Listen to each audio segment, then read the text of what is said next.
പ്രിയമുള്ളവരെ, കർത്താവിൻ്റെ ജീവ സാന്നിധ്യത്തിൽ നമ്മൾ ചേർന്ന് നിൽക്കുകയാണ്. പരിശുദ്ധ കുർബാനയുടെ ജ്വലിക്കുന്ന ജീവൽ സാന്നിധ്യത്തിലെ പരിശുദ്ധ അമ്മ നമുക്ക് വേണ്ടി അതിശക്തമായ രീതിയിൽ മധ്യസ്ഥം വഹിക്കുകയാണ്. അതെന്തുകൊണ്ടാണെന്ന് ചോദിച്ചു കഴിഞ്ഞാൽ, അമ്മയുടെ മധ്യസ്ഥതയിലാണ് നമ്മൾ ഉടമ്പടി ചെയ്ത് പോയിരിക്കുന്നത്. ഇപ്പോൾ ഈ ഓൺലൈനിൽ ആരാധന കൂടുന്നവർ ഉടമ്പടി ചെയ്യാൻ എത്രയും വേഗം ആലപ്പുഴ എത്തി ഉടമ്പടി ചെയ്യണം എന്നുള്ള ചിന്തയിൽ കൂടുന്നവരുണ്ട്. അങ്ങനെ എല്ലാ ചിന്തകളും ശരിക്കും പറഞ്ഞാൽ ഫോക്കസ് ചെയ്യണത്, ലക്ഷ്യം വെക്കുന്നത് അമ്മയുടെ മാധ്യസ്ഥത്തിലാണ്. അതുകൊണ്ട് തന്നെ ഈ ആരാധനയുടെ ആദ്യ അവസരങ്ങളിൽ അമ്മയുടെ ശക്തമായ മാധ്യസ്ഥം ഉണ്ടാകും. അതുകൊണ്ട് തന്നെ പരിശുദ്ധ അമ്മയുടെ മാധ്യസ്ഥ അനുസ്മരിച്ചുകൊണ്ട് അതിശക്തമായി സ്തുതിക്കട്ടെ. ഹല്ലേലൂയ, ഹല്ലേലൂയ, ഹല്ലേലൂയ, ഹല്ലേലൂയ, ഹല്ലേലൂയ. യേശുവേ ആരാധന, ഹല്ലേലൂയ. അതിശക്തമായി സ്തുതിക്കട്ടെ. പരിശുദ്ധമായ മാതാവേ, കാരുണ്യത്തിന് നേരവും ആരാധനയും സ്തുതിയും പുകഴ്ചയും ഉണ്ടായിരിക്കട്ടെ. പ്രിയമുള്ളവരെ, ഉടമ്പടി എപ്പോഴും വർക്ക് ചെയ്യുന്നത് ക്ലെയിം ആൻഡ് കപ്പാസിറ്റി എന്നുള്ള രണ്ട് ഘടകങ്ങളുടെ അടിസ്ഥാനത്തിലാണ്. നമ്മുടെ കപ്പാസിറ്റി എന്താണ്? ഉടമ്പടിയുടെ ഓരോ ഫോർമുലയും നമുക്ക് നൽകുമ്പോൾ നമുക്ക് മനസ്സിലാകണത് നമ്മുടെ കേപ്പബിലിറ്റി, നമ്മുടെ കഴിവ് എന്തിനുള്ള കഴിവാണ്? ബൈബിളിലെല്ലാം കഴിവെന്നാണ് പറയണത്.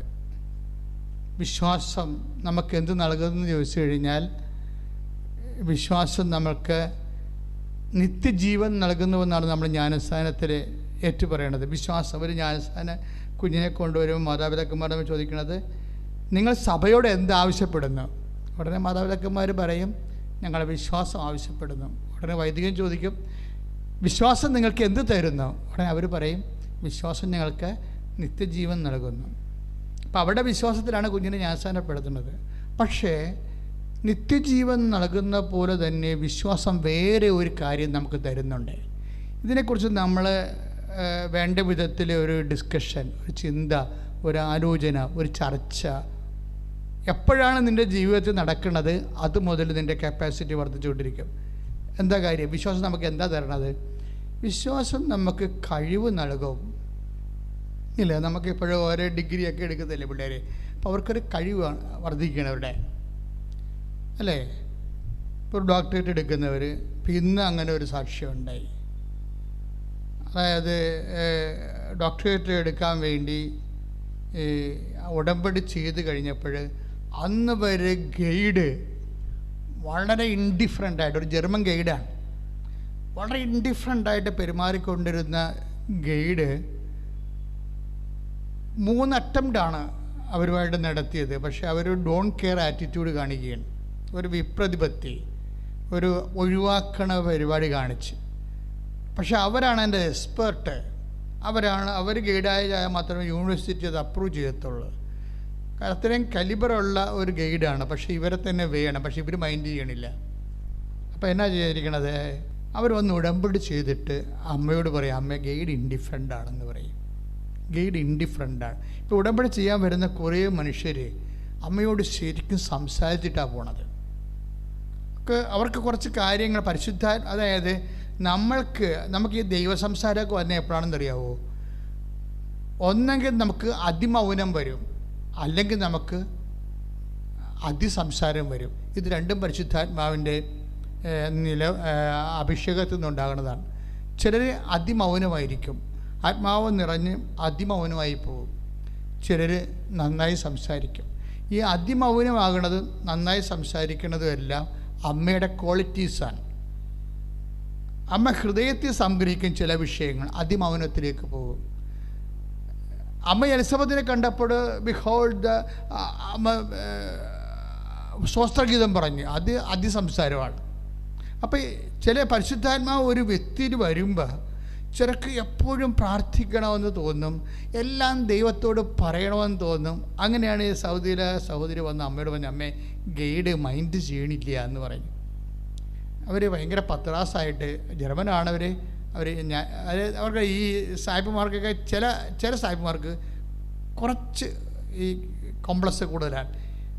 നമ്മൾ ഇന്ത്യൻസ് അല്ലേ എന്ന് വിചാരിച്ചുകൊണ്ട് ഇച്ചിരി കോംപ്ലക്സ് ഉള്ളവരുണ്ട്. നമ്മൾ ആദ്യം കയറി അവരൊന്നും നമ്മളെ അക്സെപ്റ്റ് ചെയ്യില്ല. കഴിഞ്ഞ ദിവസം ഒരു സാക്ഷ്യം ഉണ്ടായിരുന്നു. എനിക്ക് ഇംഗ്ലീഷ് വാർഡിലാണ് ജോലി കിട്ടിയത്. അവിടെ മുഴുവനും ബ്രിട്ടീഷുകാർ മാത്രമേ ഉള്ളൂ. അപ്പോൾ ഞാൻ ഇന്ത്യൻ ആയത് കാരണം എനിക്ക് ആ വാർഡിൽ അവരെന്നെ നിസ്സഹകരിച്ച് എന്നോട് അക്സെപ്റ്റ് ചെയ്തില്ല. എന്നെ അവർ ഒരു കാര്യം എനിക്ക് പറഞ്ഞു തന്നില്ല എന്ന് പറഞ്ഞു. അപ്പോൾ അവരെന്നാ ചെയ്തത്, ഞാൻ അമ്മയോട് പറഞ്ഞു, അമ്മ ബ്രിട്ടീഷ് വാർഡിലാണ്, അവിടെ സായിപ്പന്മാരേ ഉള്ളൂ, പക്ഷേ എന്നെ അവർ മൈൻഡ് ചെയ്യണില്ല. ഭയങ്കര ഈ അപ്പാർത്തിയുടെ എന്ന് പറഞ്ഞ വർണ്ണവിവേചനമില്ലേ, അതൊക്കെ ഇപ്പോഴും നിലനിൽക്കുന്നുണ്ട്. പുറത്ത് പറയുന്നില്ലെങ്കിലും അതൊക്കെ മനസ്സിലുണ്ട് ചില ആൾക്കാരുടെ. അപ്പം അതുകൊണ്ട് അങ്ങനെ അവരുടെ വിപ്രതിപത്തിയാണ് ഇംഗ്ലീഷ് വാർഡിൽ നിന്ന് അവർക്ക് ഉണ്ടായത്. അവരെന്നാ ചെയ്ത് അമ്മയോട് നേരിട്ട് പറയാം, അമ്മേ ഞാനിങ്ങനെ ഒരു വർണ്ണവിവേചനത്തിൽ എന്നോട് എനിക്ക് ഈ വിഷയങ്ങൾ അധികം അറിയത്തില്ല.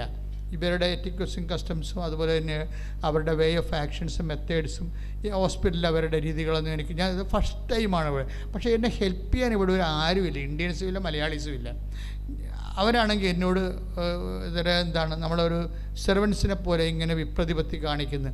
പക്ഷേ ഇവരുടെ ഒരു പ്രശ്നം, നിങ്ങളെപ്പോഴും മനസ്സിലാക്കണം, നിങ്ങൾ ഇംഗ്ലീഷ് വാർഡിൽ പോയാലും നിങ്ങൾ ഈ ധ്രുവ പ്രദേശത്ത് പോയാലും അന്റാർട്ടിക്ക പോയാലും ഒരു കാര്യം നിങ്ങൾ മനസ്സിലാക്കണം, പരിശുദ്ധ അമ്മ നിന്റെ കൂടെ അവിടെ ഉണ്ടായിരിക്കും. ശ്രുതിക്കട്ടെ, ശ്രുതിക്കട്ടെ, കരങ്ങൾ ഉയർത്തിക്കൊണ്ട് ശ്രുതിക്കട്ടെ. ഹല്ലേലൂയ, ഹല്ലേലൂയ. കർത്താവേ, ഞങ്ങൾ എവിടെയായിരുന്നാലും അമ്മ കൂടെ ഉണ്ട്. അപ്പൊ ഈ ഡയലോഗ്, ഫ്രീ ഡയലോഗ് നമ്മുടെ ഉടമ്പടി വരുമ്പോൾ നമുക്ക് കിട്ടുന്നൊരു കപ്പാസിറ്റിയാണത്. ഉടമ്പടി വരുമ്പോൾ നമ്മൾ പരിശുദ്ധാത്മാവ് നമ്മൾ പറയും, നീ ഇപ്പോൾ അമ്മയുമായി ഉടമ്പടി ആയില്ലേ, തരവ് ഉഭയകക്ഷിയല്ലേ, ബൈലാറ്ററൽ എഗ്രിമെൻ്റ് ആകുമ്പോൾ നമ്മളവിടെ ആനുകൂല്യവും ഔദാര്യവും അനുഗ്രഹവും ഒന്നുമല്ല, അവകാശമാണ് എൻ്റെ വിഷയം. അപ്പോൾ ചില ആൾക്കാർക്ക് ഈ അവകാശബോധം വല്ലാണ്ട് അങ്ങോട്ട് കത്തിപ്പിടിക്കും. പരിശുദ്ധാത്മാവ് അത് കത്തിക്കും നമ്മളിലെ അവകാശബോധം. അപ്പം അതുകൊണ്ട് അവർ വന്നു പറഞ്ഞ് അമ്മ ആ ജർമ്മൻ ഗൈഡ് മൈൻഡ് ചെയ്യണില്ലെന്ന് പറയും. അപ്പോൾ ഒരു മകള് അമ്മയോട് പറയുന്ന ആ ഒരു രീതിയിലാണ് പരിശുദ്ധാത്മാവ് അവർക്ക് അഭിഷേകം കൊടുത്തത്. അതായത് within no time German guide ഇങ്ങോട്ട് വിളിക്കും. ഇതാണ് സ്പീഡെന്ന് പറയണത്. വല്ലാത്ത ഒരു സ്പീഡാണ് ഈ വിഷയത്തിൽ വരണത്. നമ്മളെ കപ്പാസിറ്റി എന്ന് പറഞ്ഞാൽ എന്നാ കപ്പാസിറ്റിയാണ് നമ്മൾക്ക്. അതായത് കപ്പാസിറ്റി എന്ന് പറയുമ്പോൾ ഒരു ഉടമ്പടി ചെയ്യുമ്പോൾ വ്യക്തിക്കുള്ള കപ്പാസിറ്റി എന്താണെന്ന് ചോദിച്ചാൽ യോഹന്നാന്റെ സുവിശേഷം 1:12 എന്താണ്? ഒന്ന് ഏറ്റു പറഞ്ഞ്, അവൻ്റെ നാമത്തിൽ വിശ്വസിക്കുന്നവർക്കെല്ലാം ദൈവമക്കളാകാനുള്ള കഴിവ് നൽകി. സന്തോഷത്തോടെ പറഞ്ഞേ, ദൈവമക്കളാകാനുള്ള കഴിവ് നൽകി. Praise the Lord. അപ്പൊ കഴിവ് എന്തിനാണ് കിട്ടുന്നത്? ദൈവമക്കളുടെ കഴിവാണ് കിട്ടുന്നത്. ദാറ്റ് മീൻസ് എന്താ വിഷയം അവിടെ എൻ്റെ വരണത്? ഒരു വിശ്വാസത്തിൽ നിന്ന് ദൈവമക്കളുടെ കഴിവ് കിട്ടിക്കഴിഞ്ഞാൽ, ഇപ്പം വിശ്വാസം നമുക്ക് എന്ത് തരുന്നത്? നിത്യജീവൻ മാത്രമല്ല നൽകണത്, നമ്മുടെ കഴിവ് വർദ്ധിപ്പിക്കും. ഇല്ലേ? എന്തെല്ലാം കഴിവുണ്ട് ഇവിടെ? എന്തെല്ലാം കഴിവ് വേണം ഇവിടെ ജീവിക്കാൻ? നമുക്ക് ഫൈനാൻസായിട്ടുള്ള കഴിവ് വേണം, ഇല്ലേ? കടങ്ങളൊന്നും ഉണ്ടാകരുത്, കഴിവ് വേണം. അപ്പോൾ ഇത് ഈ കഴിഞ്ഞ ദിവസങ്ങളിലെ ജെസ്സി കുര്യൻ എന്നും പറഞ്ഞ് ടെക്സാസിൽ നിന്നൊരു സാക്ഷിയുണ്ട്. അതിമനോഹരമായ സാക്ഷ്യമാണ്. ജെസ്സി കുര്യൻ്റെ പ്രശ്നം എന്താണെന്ന് വെച്ച് കഴിഞ്ഞാൽ, ജെസ്സി കുര്യനെ അവർക്ക് പെട്ടെന്നാണ് അവർക്ക് ഈ ഒരു കത്ത് ബാങ്കിൽ നിന്ന് വരണത്. അവർക്ക് ഇതിനെക്കുറിച്ച് കോൺഷ്യസ് ആയിരുന്നു, ഇങ്ങനെ ഒരു എമൗണ്ട് നമുക്ക് കടമുണ്ടെന്നതിനെക്കുറിച്ച് കോൺഷ്യസ് ആയിരുന്നു. പക്ഷേ അതിനെക്കുറിച്ച് ഡിസ്റ്റർബ്ഡ് അല്ലായിരുന്നു. പക്ഷേ അതിനെ എന്തുമാത്രം ഉണ്ടെന്ന് അറിയത്തില്ലായിരുന്നു. കുറേ വർഷങ്ങൾക്ക് മുമ്പോട്ട് കടവാണ്. പക്ഷേ ഇപ്പോൾ വന്നപ്പോൾ ഇൻഡാസായിപ്പോയി. ജെസ്സിക്കുവിൻ്റെ പ്രശ്നം എന്താണ്? അവർ കണക്കൂട്ടി നോക്കിയപ്പോൾ ഡോളർ കണക്കിനെയാണ് കണക്ക് കൂട്ടുന്നത്. കണക്കൂട്ടി നോക്കിയപ്പോൾ ഉണ്ട് 1 കോടി രൂപയുടെ കട. ദൈവമേ, നമ്മൾ വല്ലതും 10-50 ലക്ഷം അല്ലെങ്കിൽ 30 ലക്ഷം ഒക്കെയാണെന്ന് വിചാരിച്ചുകൊണ്ടിരിക്കരുന്ന്. ഇൻഡാസ് എന്ന് വെച്ചാൽ ഇതുപോലൊരു ഇൻഡാസ് അകപ്പെട്ടു പോയി. 1 കോടി രൂപയുടെ കടം. അവരെന്നാ ചെയ്തതെന്ന് വെച്ച് കഴിഞ്ഞാൽ നാട്ടിൽ വന്നപ്പോൾ ഒന്ന് ഉടമ്പടി ചെയ്തിട്ട് ആദ്യം എഴുതി, അമ്മേ 1 കോടി രൂപയുണ്ട്, ഇറ്റ് ഈസ് എൻ്റെ എബിലിറ്റിക്ക് കൂടുതലാണ്, എൻ്റെ കഴിവിനേക്കാൾ അപ്പുറമാണ്, എനിക്ക് അതിനൊരു ഐഡിയ കിട്ടില്ലെന്ന് പറഞ്ഞു. എനിക്കൊരു ഐഡിയ കിട്ടും. ഇതും ഡയലോഗാണ്. ഇത് ഇവരൊക്കെ എങ്ങനെയാണ് ദൈവത്തെ അനുഭവിച്ചതെന്ന് വെച്ചാൽ, ജെസ്സിക്കുര്യയുടെ വന്നിട്ട് ഉടമ്പടി ചെയ്തു അമ്മയുടെ മുഖത്ത് നോക്കിയിട്ട്, അമ്മേ ഇത്രയും വരുമെന്ന് ഞാൻ പ്രതീക്ഷിച്ചില്ല, വല്ല 10-40 ലക്ഷമാണ് ഞാൻ മാനേജ് ചെയ്യും, ഇത് 60 ലക്ഷം കൂടി എക്സ്ട്രാ ആയിട്ട് ഇത് കിട്ടാനുള്ളൊരു യാതൊരു മാർഗ്ഗവും ഇല്ല, അപ്പോൾ അമ്മ എന്നെ സഹായിക്കണം, എനിക്ക് വേറെ മാർഗ്ഗമില്ല. ഇവരിങ്ങനെ പറഞ്ഞിട്ട് പോണ ദിവസം രാത്രി അമ്മ പ്രത്യക്ഷപ്പെടും. ഇവർ അമേരിക്ക ചെന്ന്, ടെക്സാസിൽ ചെന്ന്, ഹൂസ്റ്റണിലാണ് താമസിക്കുന്നത്. അവിടെ ചെന്ന് കഴിഞ്ഞാൽ 2 ദിവസം കഴിഞ്ഞപ്പോൾ അമ്മ രാത്രി വന്നിട്ട് എന്ത് ചെയ്യണമെന്ന് പറഞ്ഞു കൊടുക്കും. അതായത് എന്ത് ചെയ്യണമെന്ന് വെച്ചാൽ അമ്മയുടെ ഒരു രീതി വെച്ച് കഴിഞ്ഞാൽ വാട്ട് ടു ഡു, എൻ്റെ ക്ലൂ എന്താണെന്ന്, ഒരു ഇഷ്യൂ ഉണ്ടായിക്കഴിഞ്ഞാൽ അത് ഹൗ ടു മാനേജ് ഇറ്റ്. മദറിനത് വളരെ ക്ലിയറാണ്. ഇപ്പോൾ കനായിലെ കല്യാണ വീട്ടിൽ എന്താണ്, കല്യാണ വീട്ടിൽ എന്താ സംഭവിക്കുന്നത്, അവർക്ക് പൊടുന്നനെ വീഞ്ഞ് തീർന്നു പോവുകയാണ്. അപ്പോൾ വീഞ്ഞ് തീർന്നു പോകുമ്പോൾ അത് പലതരത്തിലത് പരിഹരിക്കാം, അല്ലേ? വായ്പ മേടിക്കാം, അടുത്ത വീട്ടിൽ പോയി, അപ്പോൾ നമ്മൾ ചെറിയ നാണം കെടും, അതാണ് പ്രശ്നം. അടുത്ത വീട്ടിൽ പോയി കല്യാണത്തിന് വായ്പ മേടിച്ച് കഴിഞ്ഞാൽ കടം മേടിക്കാം. പിന്നെ അവർ ശാശി വർത്താനൊക്കെ പറയും, യഹൂദനാണ്, ഒരപ്പം കടം ചോദിക്കാൻ വേണ്ടി ചെന്നവൻ്റെ കഥ ഈശോ പറഞ്ഞിട്ടുണ്ട്. അയാളുടെ പെയിൻറ്റ് ഇന്നും മാറിയിട്ട് പോയിട്ട് ഇന്നും പുറത്തിട്ടില്ല. അപ്പോൾ അതെല്ലാം പെസക് പരിപാടികളാണ്. യഹൂദന്മാരുടെ എല്ലാ ഇഷ്യൂസും വളരെ ഒരു എന്താണ് ഇംപേഴ്സണലായിട്ടുള്ള സംഭവമാണ്. പക്ഷേ ഇത് രണ്ടും ചെയ്യാൻ സാധ്യതയുള്ളൂ, നിക്കക്കള്ളിയിലേയും ചെയ്യാവുന്നതാണ്. പക്ഷേ അമ്മ എന്ത് ചെയ്ത് അതിനേക്കാൾ സേഫായിട്ടുള്ളൊരു വഴി പറഞ്ഞു കൊടുക്കും. നേരെ ഈശോ അടുത്ത് വരും. ഈശോ അടുത്ത് വരാവുന്ന സംഭവിക്കാൻ സാധ്യതയുള്ള വിഷയങ്ങളെക്കുറിച്ച് അമ്മയ്ക്ക് ഏറെക്കുറെ ഏകദേശം ഒരു ധാരണയുണ്ട്. എന്താണ്, ഈശോയുടെ സമയമായിട്ടില്ലെന്ന് തന്നെ ഈശോ പറയും. പക്ഷെ അങ്ങനെ പറഞ്ഞാൽ പോലും അതിൻ്റെ പ്രൊവിഷൻസ് ഉണ്ട്. അമ്മയ്ക്ക് അതിനെക്കുറിച്ച് അങ്ങനെ എൻ്റെ സമയം എനിക്ക് നിനക്ക് എന്ത്, എൻ്റെ സമയം ഇനി സമാഗതമായിട്ടില്ലല്ലോ എന്ന് ഈശോ പറയുമെന്ന് അത് ഓളണെ സഡൻ പൊടുന്നതിനെ പറയണതല്ല. അമ്മയ്ക്ക് അതിനെക്കുറിച്ച് പ്രീകോഗ്നിഷനുണ്ട്. ഈശോ ഇത് പറയുമെന്ന് പരിശുദ്ധാത്മാവ് അമ്മയോട് പറയുന്നുണ്ട്. കാര്യം അമ്മയും പരിശുദ്ധാത്മാവും തമ്മിൽ അറിയാമല്ലോ, ഐക്യമാണ് ഭയങ്കര. അതുകൊണ്ട് എന്ത് ചുറ്റുവട്ടങ്ങളിൽ എന്ത് സംഭവിച്ചാലും എന്ത് പറയണം, എങ്ങനെ റിയാക്ട് ചെയ്യണം, എങ്ങനെ ആൻസർ ചെയ്യണം, എല്ലാ പരീക്ഷകളുടെയും റെഡിമെയ്ഡ് ആൻസർ അമ്മയ്ക്കറിയാം. അപ്പോൾ ഈശോ എടുത്ത് ചെല്ലുമ്പോൾ ഇങ്ങനെ പറയും, എനിക്ക് നിനക്ക് എന്താണ്, എൻ്റെ സമയം ഇനി സമാഗതമായിട്ടില്ലല്ലോ എന്ന് അമ്മ പറയും. അപ്പോൾ മേരി എന്താ പറയേണ്ടത്, തിരിച്ച് പറയേണ്ടതെന്നും പരിശുദ്ധാത്മാ പറഞ്ഞു കൊടുത്തിട്ടുണ്ടോ. ഇതാണ് വിഷയം. നമ്മളാരും പോണ പോലെ അല്ല വിഷയം, അമ്മയാണ് പോണമെന്ന് നമ്മൾ മനസ്സിലാക്കണം. അമ്മ പരിശുദ്ധാത്മ എന്താ പറഞ്ഞിരിക്കുന്നത്, മേരി ഈശോ പറയും എൻ്റെ സമയം ഇനി സമാഗതമായിട്ടില്ലല്ലോ എന്ന്. അതിൻ്റെ വിസ്ഡം എന്ന് പറയണത് അതിൻ്റെ നോഹവും ജ്ഞാനസൂത്രം അങ്ങനെയുള്ളൊരു വിഷയം, ഒരു ഡിവൈൻ ഇംപെഡിമെൻറ്റ്, ദൈവിക തടസ്സം വന്നാൽ അതിനെ കൗൺട്രാക്ട് ചെയ്യാനുള്ള ക്ലൂ എന്ന് പറയണത് അവൻ പറയണത് പോലെ ചെയ്യാൻ. കാര്യം വേഗത്തിൽ നടക്കേണ്ട കാര്യങ്ങൾ, വേഗത്തിൽ നടക്കേണ്ട കാര്യങ്ങൾ എന്നുവെച്ചാൽ ഓൺ ദി സ്പോട്ടിൽ നടക്കേണ്ട കാര്യങ്ങളുണ്ട്. നമുക്ക് അടുത്ത മാസം നടക്കേണ്ട കാര്യങ്ങളുണ്ട്, അടുത്ത കൊല്ലം നടക്കേണ്ട കാര്യങ്ങളുണ്ട്, 10 കൊല്ലം കഴിഞ്ഞ് കുഞ്ഞുപിള്ളേരെ മക്കളൊക്കെ കെട്ടിക്കാനുണ്ടെങ്കിൽ 5-6 കൊല്ലം കഴിഞ്ഞ് നടക്കേണ്ട കാര്യങ്ങളുണ്ട്. അപ്പോൾ ഈ ടൈമാണ് ഇവിടുത്തെ പ്രോബ്ലം. അപ്പോൾ എമർജൻസി ആൻഡ് ലൈറ്റ്നിങ് ആയിട്ട് നടക്കേണ്ട കാര്യങ്ങളാണെങ്കിൽ അതിൻ്റെ സൊല്യൂഷൻ ആൻഡ് ഫോർമുല ഡിഫറെൻ്റാണ്.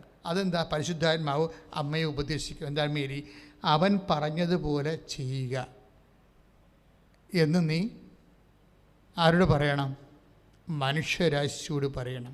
ഒരു കുടുംബത്തിലെ എന്തെങ്കിലും ഇടറവ് ഉണ്ടായിപ്പോയാൽ പിന്നെ റെക്ടിഫൈ ചെയ്യാനുള്ള മാർഗം എന്താണ്? ചിലപ്പോൾ പണം കുറഞ്ഞു പോകാം.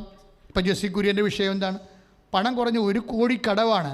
അമ്മ എന്താ ചെയ്തിരിക്കുന്നത്, അമ്മ രാത്രി വന്നതിന് ശേഷം ഒരു ക്ലൂ പറഞ്ഞു കൊടുക്കും ജെസ്സിക്കുര്യന്. എന്താ പറഞ്ഞോട്ടെ, ഇത് കോവിഡ് കാലമാണ്, നിൻ്റെ റിട്ടയർമെൻറ്റിൻ്റെ ഫണ്ട് ഗവൺമെൻറ് കോവിഡ് പ്രമാണിച്ചുകൊണ്ട് ആവശ്യക്കാർക്ക് റിലീസ് ചെയ്യുന്ന ഒരു നിയമം പാസ്സാക്കിയിട്ടുണ്ട്.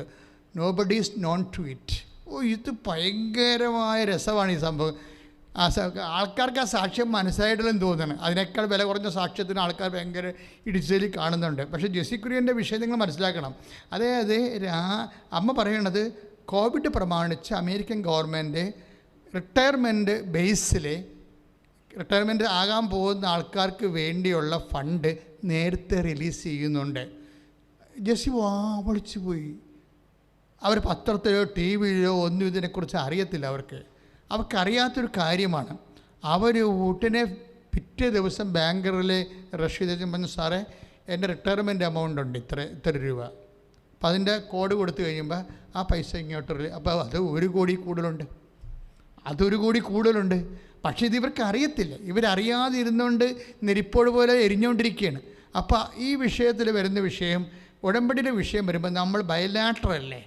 ബയലാറ്ററായത് കാരണം അങ്ങോട്ടും ഇങ്ങോട്ടുമുള്ള കാണല്ല. നമ്മൾ അനുഗ്രഹം പോലെ ഔഷപിതാവിൻ്റെ അടുത്ത് മാതാവിൻ്റെ അടുത്ത് വന്നിട്ട് ഇങ്ങനെ തെണ്ടി നിൽക്കണ പരിപാടിയല്ല. എന്നെ സഹായിക്കേണ്ട എനിക്ക് വേറെ മാർഗ്ഗം. അതൊരു ഉടമ്പടി അങ്ങനെ ധർമ്മമൊന്നുമില്ല. നമ്മളൊരു കക്ഷി, ദൈവം ഒരു കക്ഷി, അമ്മ മീഡിയേഷനിലാണ്. അപ്പോൾ നമ്മൾക്കൊരു കക്ഷി, ഒരു അവകാശമാണ് കിട്ടുന്നത്, അനുഗ്രഹമല്ല കിട്ടുന്നത്. അപ്പോൾ അവകാശമാകുമ്പോൾ നമ്മളെന്താ സംഭവിക്കണത്? വിശ്വാസം അവകാശമാക്കണം എപ്പോഴാണ്? ഇപ്പം സഭയോട് നിങ്ങൾ എന്താണ് ആവശ്യപ്പെടുന്നത്? വിശ്വാസം നിങ്ങൾക്ക് എന്ത് തരുന്നു? നിത്യജീവൻ മാത്രമല്ല, ഒരു മക്കൾക്ക് ആവശ്യമായ എല്ലാമാണ്. അതാണ് കഴിവെന്ന് പറയണത്. അതാണ് യോഹന്നാൻ 1:12 നമ്മൾ വായിച്ചത്. എന്താണ് എന്ന് പറഞ്ഞ്? അവൻ്റെ നാമത്തിൽ വിശ്വസിക്കുന്നവർക്കെല്ലാം ദൈവമക്കളാകാനുള്ള കഴിവ് നൽകി. ഇനി പ്രാർത്ഥിക്കുക, കർത്താവായ ദൈവമേ, എൻ്റെ വിശ്വാസവും ഒരു കഴിവായി വളർത്തിയെടുക്കണമേ. ഞാൻ അങ്ങയുടെ തിരുസന്നിധിയിലെ വരുമ്പോഴേ ഒരു മകളെപ്പോലെ മകനെപ്പോലെ സംസാരിക്കുവാനുള്ള സ്വാതന്ത്ര്യബോധവും അവകാശബോധവും അഭിഷേകമായി എനിക്ക് നൽകണമേ. ശ്രദ്ധിക്കട്ടെ. തന്നെ സ്വീകരിച്ചവർക്കെല്ലാം, തന്റെ നാമത്തിൽ വിശ്വസിക്കുന്നവർക്കെല്ലാം ദൈവമക്കളാകും. ഞാനൊരു കാര്യം പറഞ്ഞില്ലേ നിങ്ങളോട് കുറച്ച് മുമ്പ്? ചിന്തിച്ച് പറഞ്ഞതല്ല, അമ്മ അഭിഷേകത്തിൽ തന്നതാണ്. ദാറ്റ് മീൻസ് ഈ സ്പീഡായിട്ടുള്ള കാര്യങ്ങളില്ലേ, ഇപ്പം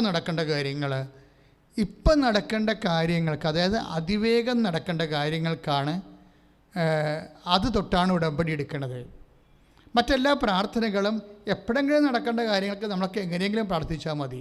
പക്ഷേ അതിവേഗം നടക്കേണ്ട കാര്യങ്ങൾക്ക് ബിബ്ലിക്കൽ ഫോർമുല ഉണ്ട്, അത് ഉടമ്പടിയാണ്. എന്താണ്? ഇപ്പോൾ കാനായിലെ വിഞ്ഞു തീർന്നു പോയി, അത് അപ്പം നടക്കേണ്ട കാര്യമാണ്.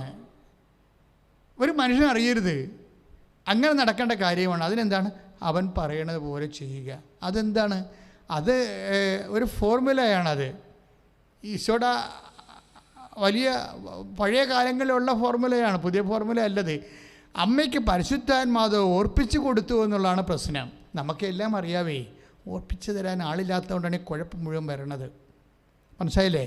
ഈ മനുഷ്യന്മാർക്കെല്ലാം അയ്യോ അതങ്ങനെയാണല്ലേ, അത് ഞാൻ അപ്പോൾ ഓർത്തില്ല എന്ന് പറയും. അത് ഓർത്തില്ലെന്ന് പറയും. കാര്യം ആൾക്കാർക്ക് അറിയാൻ പാടില്ലാഞ്ഞിട്ടല്ല, പരിശുദ്ധാത്മാവ് ഇല്ലാത്ത കാരണം ഓർത്ത് കിട്ടണില്ല. അതാണ് വിഷയം. കർത്താവ് എന്താ പറഞ്ഞിരിക്കുന്നത്? സത്യാത്മാവ് വരുമ്പോൾ നിങ്ങളെ പൂർണ്ണ ശ്രദ്ധയിലേക്ക് 14:26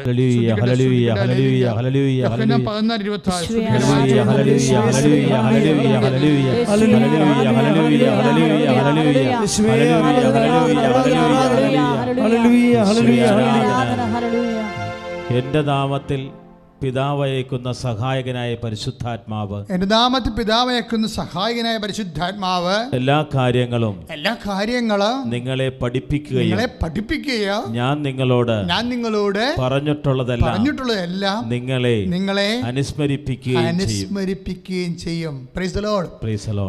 ഇതൊരു പക്ഷെ കാറ്റഗോറിക്കൽ വേർഡാണ് ബൈബിളില്ല. കാര്യം മനുഷ്യന്മാർക്ക് എല്ലാവർക്കും ഒക്കെ ഓരോരോ വഴികൾ അറിയാം. പക്ഷേ ചില ആൾക്കാർ ചിലർ ഓർക്കുകയേ കുറച്ച് കഴിഞ്ഞേ ഓർക്കത്തുള്ളൂ. ചില ആൾക്കാർ പരീക്ഷ എഴുതി വെച്ചും പിറ്റേ ദിവസം വന്നിട്ട് ദൈവമേ ഇതായിരുന്നല്ല അതിൻ്റെ ഉത്തരം, അതെനിക്കറിയാൻ വരുന്നല്ല, മരപ്പട്ടി മണ്ടിയല്ല, ഓർക്കാൻ പറ്റുന്നില്ല. പരിശുദ്ധാത്മാവില്ലല്ലോ, അതാണ് വിഷയം. കാര്യം പരിശുദ്ധാത്മാവ് ഇത് സംഭവം ഉള്ളതാണ്. ഇപ്പം നമ്മളൊരു കാര്യം വിചാരിച്ചു അയ്യോ അത് ചെയ്താൽ മതിയായിരുന്നല്ല, നമ്മുടെ കയ്യിലില്ല, ഈ നോളജ് എല്ലാം ഉണ്ട്, ചെയ്യേണ്ട കാര്യങ്ങളുണ്ട്. പക്ഷേ നമ്മളെ ഓർപ്പിച്ച് തരാൻ ആരുമില്ല. ഇതുകൊണ്ടാണ് ഞാൻ എപ്പോഴും നിങ്ങൾ പറയും, keep the minimum holy spirit. അതായത് ഒരു മിനിമം പരിശുദ്ധാത്മാവിനെ സൂക്ഷിക്കാനുള്ള, അതായത് അതിനുള്ള ബോധം ഉണ്ടാകണം. ഇപ്പം അനു മരിയ കഴിഞ്ഞ ദിവസങ്ങളിലാണ് സാക്ഷിയാണ്. അനു മരിയ പാലക്കാടാണ്. അവൾക്ക് ഭയങ്കര ബോധമാണ്. എന്താ പ്രശ്നം വെച്ചാൽ, അവളുടെ പ്രശ്നം വെച്ച് കഴിഞ്ഞാൽ അനു മരിയ സാക്ഷ്യം പറഞ്ഞതിന് ഞാൻ കഴിഞ്ഞ നവംബറിൽ വന്ന ആളാണ്, വന്ന് ഉടമ്പടി ചെയ്താണ്. ഇപ്പോൾ അവൾ പറഞ്ഞു ഞാൻ ഒറ്റക്കാണ് അവിടെ നിന്ന് വന്നതെന്ന്. അപ്പം കേൾക്കുന്നവർക്ക് അത്രയും ഫീൽ ചെയ്യത്തില്ല.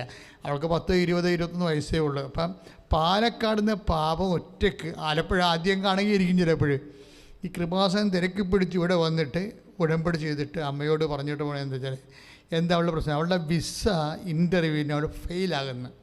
വിസയുടെ ഇൻ്റർവ്യൂവിന് ഫെയിലാകുന്നു, അതാണ് പ്രശ്നം. അപ്പോൾ 3 വിസ ഇൻ്റർവ്യൂ നടന്ന് 3 ഫെയിലായി കഴിയുമ്പോൾ അതിനിവിടെ വന്ന് ഉടമ്പടി ചെയ്യും. ഈ ഉടമ്പടി ചെയ്തതിന് ശേഷം ഈ കുട്ടിയുടെ അതിൻ്റെ മൂവ്മെൻറ്റ് ഭയങ്കരമാണ്. എന്ന് വെച്ച് കഴിഞ്ഞാൽ അവൾ പറയണത്, ഞാൻ പിന്നീട് ഉടമ്പടി ചെയ്തതിന് ശേഷം ഞാൻ പിന്നീട് ആരോടും സംസാരിച്ചിട്ടില്ലെന്ന്. എന്താ കാര്യം, അവൾ ശരിക്കും അതിൻ്റെ അഭിഷേകത്തിലായിപ്പോയി. ഞാൻ ഉടനെ അടുത്ത ഈ വിസ ഇൻ്റർവ്യൂ വന്ന്, അപ്പോൾ ഇവളുടെ മനസ്സിൽ ഉത്കണ്ഠയില്ല, ആന്തരികമായ അഭിഷേകത്തിൽ അമ്മ ഇങ്ങനെ കുളിപ്പിച്ചിരിക്കുകയാണ്. അപ്പോൾ പറഞ്ഞത് എനിക്ക് സന്തോഷമാണ്. എന്താണ്, എനിക്ക് ഈ ഇൻ്റർവ്യൂവിൽ അമ്മ എന്നെ സഹായിക്കും. കാര്യം സഹായിക്കണമെന്ന് പറഞ്ഞാൽ ശ്രീകലയെന്നും പറഞ്ഞ് പെരുമ്പാവൂർന്നൊരു സാക്ഷി ഇവൾ കേട്ടു കഴിഞ്ഞ 2 ആഴ്ച മുമ്പ്. അപ്പോൾ ഈ കഴിഞ്ഞ ദിവസമായിരുന്നു ഇൻ്റർവ്യൂ വന്നത്. അപ്പോൾ സ്ത്രീകളുടെ സാക്ഷ്യം, ഹൈന്ദവ സഹോദരിയാണെങ്കിൽ സാക്ഷ്യം പിടിക്കട്ടെ. അപ്പോഴേ അതിൻ്റെ അകത്ത് സ്ത്രീകല സ്വന്തമായിട്ട് പരിശുദ്ധാത്മാവിനാൽ നിറഞ്ഞിട്ട് ഒരു സ്വന്തം പ്രാർത്ഥന ഉണ്ടാക്കുന്നുണ്ട്. എന്താണ്, അമ്മയുടെ മുമ്പിൽ എന്ന് വെച്ചാൽ, അമ്മേ എന്ന് വിളിച്ചിട്ട് പറയേണ്ട ഒരു കാര്യം, അമ്മയുടെ പ്രത്യക്ഷീകരണത്തിൻ്റെ സ്ഥിരസാക്ഷിയായി എന്നെ ഉയർത്തണമേ. ഞാൻ ഹൗ ഷീസ് എഡ്യൂക്കേറ്റഡ് സോ. ഞാൻ അതായത് ക്രിസ്ത്യനായിട്ടുള്ളൊരു ബാക്ക്ഗ്രൗണ്ട് ഇല്ല, പക്ഷെ വായിന്ന് വരുന്നത് മോർ ദാൻ ക്രിസ്ത്യനായിട്ടുള്ള അഭിഷേകമാണ് വരണത്. അതായത് ഇവൾ അമ്മയുടെ മുമ്പിൽ നിൽക്കുമ്പോൾ പരിശുദ്ധാത്മാവ് ഇവൾക്ക് ജ്ഞാനം കൊടുക്കും, ജ്ഞാനം കൊടുത്ത് പറയും, ഇങ്ങനെ പ്രാർത്ഥിക്കാൻ പറയും. എന്താണ്, എന്നെ അമ്മയുടെ പ്രത്യക്ഷീകരണത്തിൻ്റെ സ്ഥിരസാക്ഷിയായി എന്നെ മാറ്റണമേ. ഇത് പക്ഷേ ദൈവത്തിൻ്റെ ശങ്കയ്ക്കുണ്ട് ഈ പ്രാർത്ഥന. സ്ത്രീകളുടെ വിഷയങ്ങളെല്ലാം പ്രൗഢാന്നാണ് പിന്നെ നടക്കുന്നതല്ല. ഇത് സാക്ഷി അനുമരിയ ഈ പെരുമ്പാവൂരുകാരിയാണ്. ഈ സ്ത്രീകളുടെ സാക്ഷ്യം അനുമരിയ പാലക്കാടിൽ നിന്ന് കേട്ടിട്ട് ഇവൾക്ക് അഭിഷേകം ഉണ്ടാവും. അഭിഷേകം ഉണ്ടായി കഴിയുമ്പോൾ അവൾ പറയും, അമ്മയെ എന്നെയും, എനിക്ക് ആ ചേച്ചി പ്രാർത്ഥിച്ച് എനിക്ക് ഭയങ്കര ഇഷ്ടപ്പെട്ടു, എന്നെയും അമ്മയുടെ പ്രത്യക്ഷീകരണത്തിൻ്റെ സ്ഥിര സാക്ഷിയായി മാറ്റണമേ. കാര്യം ഈ ഉടമ്പടി നിൽക്കുന്നത് പ്രത്യക്ഷീകരണത്തിലാണ്. അതിൻ്റെ ആ സ്റ്റാൻഡിൽ നിന്നാണ് നമുക്ക് അമ്മയുടെ പ്രത്യക്ഷീകരണത്തിന് ശേഷമാണ് ഈ ഉടമ്പടി വരണത്, ഉടമ്പടി കിട്ടണത്. അപ്പോഴേ അനു ഇങ്ങനെ പ്രാർത്ഥിക്കും. പക്ഷെ അനു പ്രാർത്ഥിക്കുമ്പോൾ വിഷയം എന്ന് വെച്ചാൽ അവളൊരു തീരുമാനം എടുക്കും. എന്താണ്, ഈ ശുശ്രൂഷ കഴിയണവരെ, എൻ്റെ ഇൻ്റർവ്യൂ കഴിയണവരെ ഞാൻ ആരോടും സംസാരിക്കത്തില്ല. സംസാരിക്കാതിരിക്കുകയില്ല. 3 മണി വെളുപ്പിന് അന്ന് വെളുപ്പിന് 3 മണി വെളുപ്പിന് അനു എഴുന്നേറ്റ് 10 മണിക്കാണ് ഇൻ്റർവ്യൂ. എന്നിട്ട് കർത്താവിൻ്റെ വചനങ്ങൾ വായിക്കാൻ തുടങ്ങി. ഇൻ്റർവ്യൂ വേണ്ടി ഒന്നും ഒരുങ്ങണില്ല. എന്താ പറയണത്, ഇൻ്റർവ്യൂ അമ്മയല്ലേ നോക്കണതെന്ന്. അതായത് വേറെ ഒരു 2-3 ചേടത്തിമാർ, കറുകുറ്റി എന്നൊക്കെ പറഞ്ഞ ചേടത്തിമാർ നേരത്തെ ഒരു സാക്ഷിയുടെ പറഞ്ഞത് അനുവിൻ്റെ തലയിലുണ്ട്. എന്താ പ്രശ്നം വെച്ച് കഴിഞ്ഞാൽ, അവർ പ്രാർത്ഥിച്ച് ചെയ്താണ് അമ്മയെ ഇൻ്റർവ്യൂ ചെല്ലുമ്പോൾ അമ്മയായിരിക്കണം ഇൻ്റർവ്യൂ ചെയ്യേണ്ടത്, അവിടെ വേറെ ആൾക്കാരൊന്നും വെച്ചേക്കുന്നത് എനിക്ക് പേടിയാണെന്ന് പറയും. ഇതെന്നൊക്കെ പറയണത് പരിശുദ്ധ അമ്മയായിരിക്കും അവിടെ ഇരിക്കാൻ പോകണമെന്നുള്ള പരിശുദ്ധാത്മാവ് ഇവർക്ക് നോട്ട് കൊടുക്കും.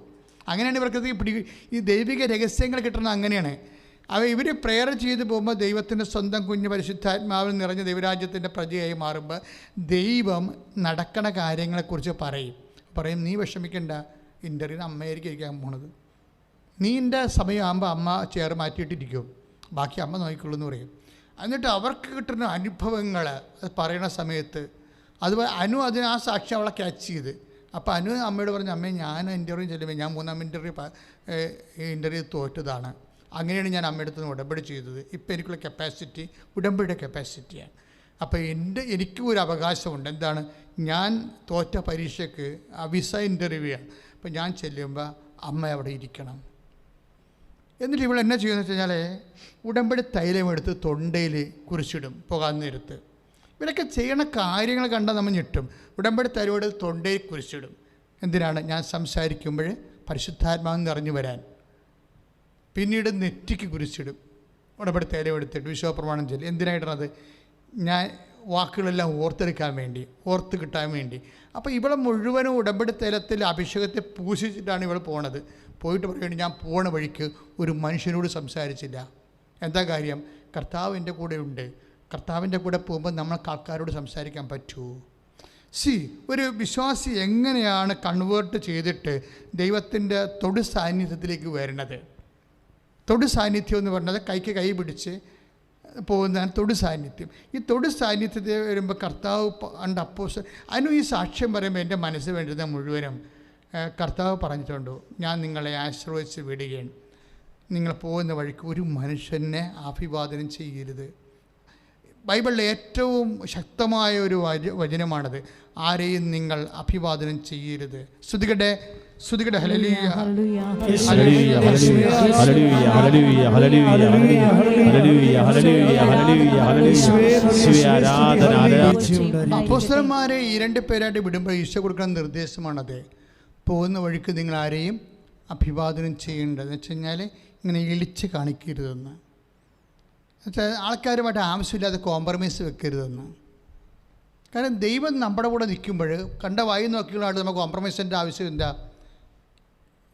അതാണ് അത് ഭയങ്കര. അതായത് നമ്മളൊരു മാനുഷ്യമായ കാര്യങ്ങൾക്ക് പോകുകയല്ല, ഒരു ദൈവികമായ കാര്യങ്ങൾക്ക് പോവുകയാണ്. ദൈവമാണ് നമ്മുടെ കൂടെ ഉള്ളത്.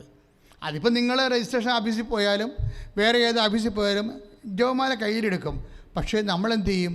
അനു പറയണത് എന്താണ്? അനുമര്യ പറയണത് എന്താണ്? ഞാൻ ഇൻ്റർവ്യൂ ഓഫീസ് വരെ ആരോട് സംസാരിച്ചില്ല. എന്താ കാര്യം? എൻ്റെ കൂടെ കർത്താവുണ്ട്. അമ്മയുടെ കൂടെയാണ് യാത്ര ചെയ്യണത്. അപ്പോൾ അങ്ങോട്ടും ഇങ്ങോട്ടും വായിട്ട് നോക്കി നടക്കാൻ പറ്റത്തില്ല. അച്ചടക്കം, ആധ്യാത്മിക അച്ചടക്കമാണ്. അതായത് ഇവരൊക്കെ നിങ്ങളെ ഓരോ സാക്ഷ്യം പറയുമ്പോഴും ഈ പുഷ്പം പോലെയാണ് ഇവിടെ കയറിപ്പോണത്. ഇപ്പോൾ ഫെബ്രുവരി 18 ആൾ കയറിപ്പോകുന്നുണ്ട്. അപ്പോൾ ഇൻ്റർവ്യൂ ഒക്കെ ഇങ്ങനെ പെട്ടെന്നാണ് നടക്കുന്നത്. എല്ലാ വിഷയങ്ങൾക്കും. പണ്ട് തോറ്റ സാധനമാണ്. 3 പ്രാവശ്യം തോറ്റതാണ്. 3 പ്രാവശ്യം തോറ്റപ്പോൾ അനുവിന് മനസ്സിലായി അവളുടെ കപ്പാസിറ്റി അത്രയേ ഉള്ളൂ. 3 പ്രാവശ്യം തോറ്റു. അപ്പോൾ ഇനിയും 4-ാം പ്രാവശ്യം തോക്കാതിരിക്കാൻ വേണ്ടിയാണ് ഉടമ്പടി എടുത്തിരിക്കുന്നത്. ഉടമ്പടി എടുത്തതിന് ശേഷം ആ വ്യക്തിയിലുണ്ടാകുന്ന മാറ്റമാണ് വിഷയം.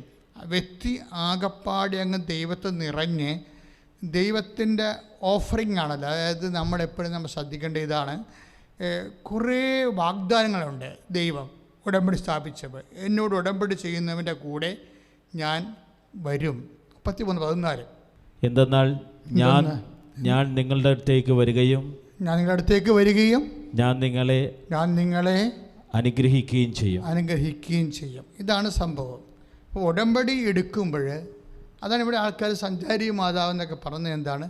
സഞ്ചരിച്ച് എത്തുന്ന അമ്മയാണ്. സഞ്ചരിച്ചെത്തും. ഓരോ വിഷയത്തിനും ആ വിഷയത്തിൻ്റെ സ്പോട്ടിലേക്ക് അമ്മ വരും. ആ വിഷയത്തിൻ്റെ സ്പോട്ടിലേക്ക് വരും. അതെന്താണ്? ഉടമ്പടി പ്രകാരം ദൈവം നമ്മളുടെ കൂടെ വരാമെന്ന് വാഗ്ദാനം തന്നിട്ടുള്ളതാണ്. ആ വാഗ്ദാന പ്രകാരമാണ് എല്ലാം. നമുക്കറിയാമല്ലോ, നമുക്ക് ക്രിസ്ത്യൻ സ്പിരിച്വാലിറ്റി അല്ലേ, ക്രിസ്തീയ ആധ്യാത്മികത അനുസരിച്ചുകൊണ്ട് നമുക്ക് ലഭിക്കണതെല്ലാം എന്ത് ലഭിച്ചാലും അല്ലേ, അതായത് വീട് ഭാഗോടമ്പടി ചെയ്യണത്, അല്ലെങ്കിൽ വഴി കിട്ടണത്, അല്ലെങ്കിൽ വാഹനം വാങ്ങിക്കണത്, അല്ലെങ്കിൽ രോഗം സുഖപ്പെടുന്നത്, ഇങ്ങനെ ഭൗതിക മെയിൻ്റെനൻസിനായിട്ടുള്ള എല്ലാ വിഷയങ്ങളും നിത്യത വരെയുള്ള ആധ്യാത്മിക വിഷയങ്ങളെല്ലാം നമുക്ക് നൽകപ്പെടുന്നത് വാഗ്ദാനത്തിൻ്റെ രൂപത്തിലാണ്. ഇപ്പം നിങ്ങൾ കൃപാസനത്തിൽ വരുമ്പോൾ ഒരു വാഗ്ദാന പേടകം കാണും. എന്താ കാര്യം? ഈ വാഗ്ദാന പേടകമാണ് ദൈവ സാന്നിധ്യം എന്ന് പറയുന്നത്. ദൈവമായിട്ട് ഉടമ്പടി ചെയ്യുമ്പോഴാണ് ദൈവത്തിൻ്റെ സാന്നിധ്യം വാഗ്ദാന പേടകത്തിലൂടെ ആ വ്യക്തിക്ക് ലഭ്യമാകുന്നത്. ഈശോ ലോകത്തിലേക്ക് വന്നതും വാഗ്ദാന പേടകത്തിലൂടെയാണ്. പരിശുദ്ധ അമ്മയുടെ ഉദരത്തിലെ വാഗ്ദാന പേടകമെന്ന് അമ്മയെ വിളിക്കാൻ കാരണം എന്താ? നമ്മൾ തിനിയായാലും പ്രാർത്ഥിക്കത്തില്ലേ? വാഗ്ദാന പേടകമേ ഞങ്ങൾക്ക് വേണ്ടി അപേക്ഷിക്കണമേ. പേടകത്തിൽ എന്താ ഉള്ളത്? അമ്മയുടെ ഉദരത്തിൽ ആരാണ് ഉരുവായത്? പുത്രൻ തമ്പുരാനാണ് ഉരുവായത്. അപ്പോൾ ആ കപ്പാസിറ്റിയിലാണ് നമ്മൾ പ്രാർത്ഥിക്കുന്നത്. അപ്പോൾ ഉടമ്പടി എടുത്തു കഴിയുമ്പോൾ ദൈവമായിട്ട് നമ്മൾ വാഗ്ദാനങ്ങൾക്ക് നമ്മൾ യോഗ്യരാകും. കാര്യം ഒരു വ്യക്തിയെ ദൈവത്തിൻ്റെ വാഗ്ദാനങ്ങൾക്ക് യോഗ്യമാക്കുന്നത് കവനൻ്റ് മാത്രമാണ്, വേറെ ഒന്നുമല്ല. ഇപ്പോൾ നമ്മൾ എന്തെല്ലാം തരത്തിലുള്ള ആചാര അനുഷ്ഠാനങ്ങളൊക്കെ ലോകത്ത് കാണുന്നുണ്ട്. പക്ഷേ ഇപ്പോൾ ആൾക്കാർ നിരങ്ങ് നേർച്ച നടത്തുന്നുണ്ട്, ഉരുളി നേർച്ച നടത്തുന്നുണ്ട്. പക്ഷേ ഇവരാരും ഉടമ്പടി പ്രകാരമല്ല, അതൊരു അനുഷ്ഠാന വിധി പോലെ നേർച്ചയായിട്ട് ചെയ്യണതാണ്. അപ്പോൾ അതിൻ്റെതായിട്ടുള്ള അതിൻ്റെ ഫലം. പക്ഷേ എപ്പോഴും നമ്മൾ ചെയ്യണത് അവകാശത്തിൻ്റെ ബേസ്മെൻറ്റിലാണ് ചെയ്യണത്, ആനുകൂല്യത്തിൻ്റെ ഔദാര്യത്തിൻ്റെ ബേസ്മെൻറ്റിലല്ല ചെയ്യണത്. ക്രിസ്ത്യാനിറ്റി വർക്ക് ചെയ്യണത് ഒരു ബയലാറ്ററൽ ഇൻ്റർപേഴ്സണൽ റിലേഷനിലാണ്, ദൈവമായിട്ടുള്ള ബന്ധമാണ്. ദൈവമായിട്ട് ബന്ധം വരുമ്പോൾ എന്ത് പറ്റും? ദൈവത്തിനെ പോലെ തന്നെ ഇത് ലൈറ്റ്നിങ് സ്പീഡിലേക്ക് ഇത് കൺവേർട്ട് ചെയ്യും. അതായത് ആടിപ്പാടി വല്ലപ്പോഴും കൂടി നടക്കേണ്ട കാര്യങ്ങളൊക്കെ സ്പീഡായിട്ട് നടക്കും. ഇപ്പം നമുക്കൊരു ശത്രുത ഉണ്ടെന്ന് വിചാരിച്ചോ, ഒരു വ്യക്തി അയൽവാസി നമുക്ക് ശത്രുതയാണ് എപ്പോഴും നമ്മളോട് കാണിക്കുന്നത്.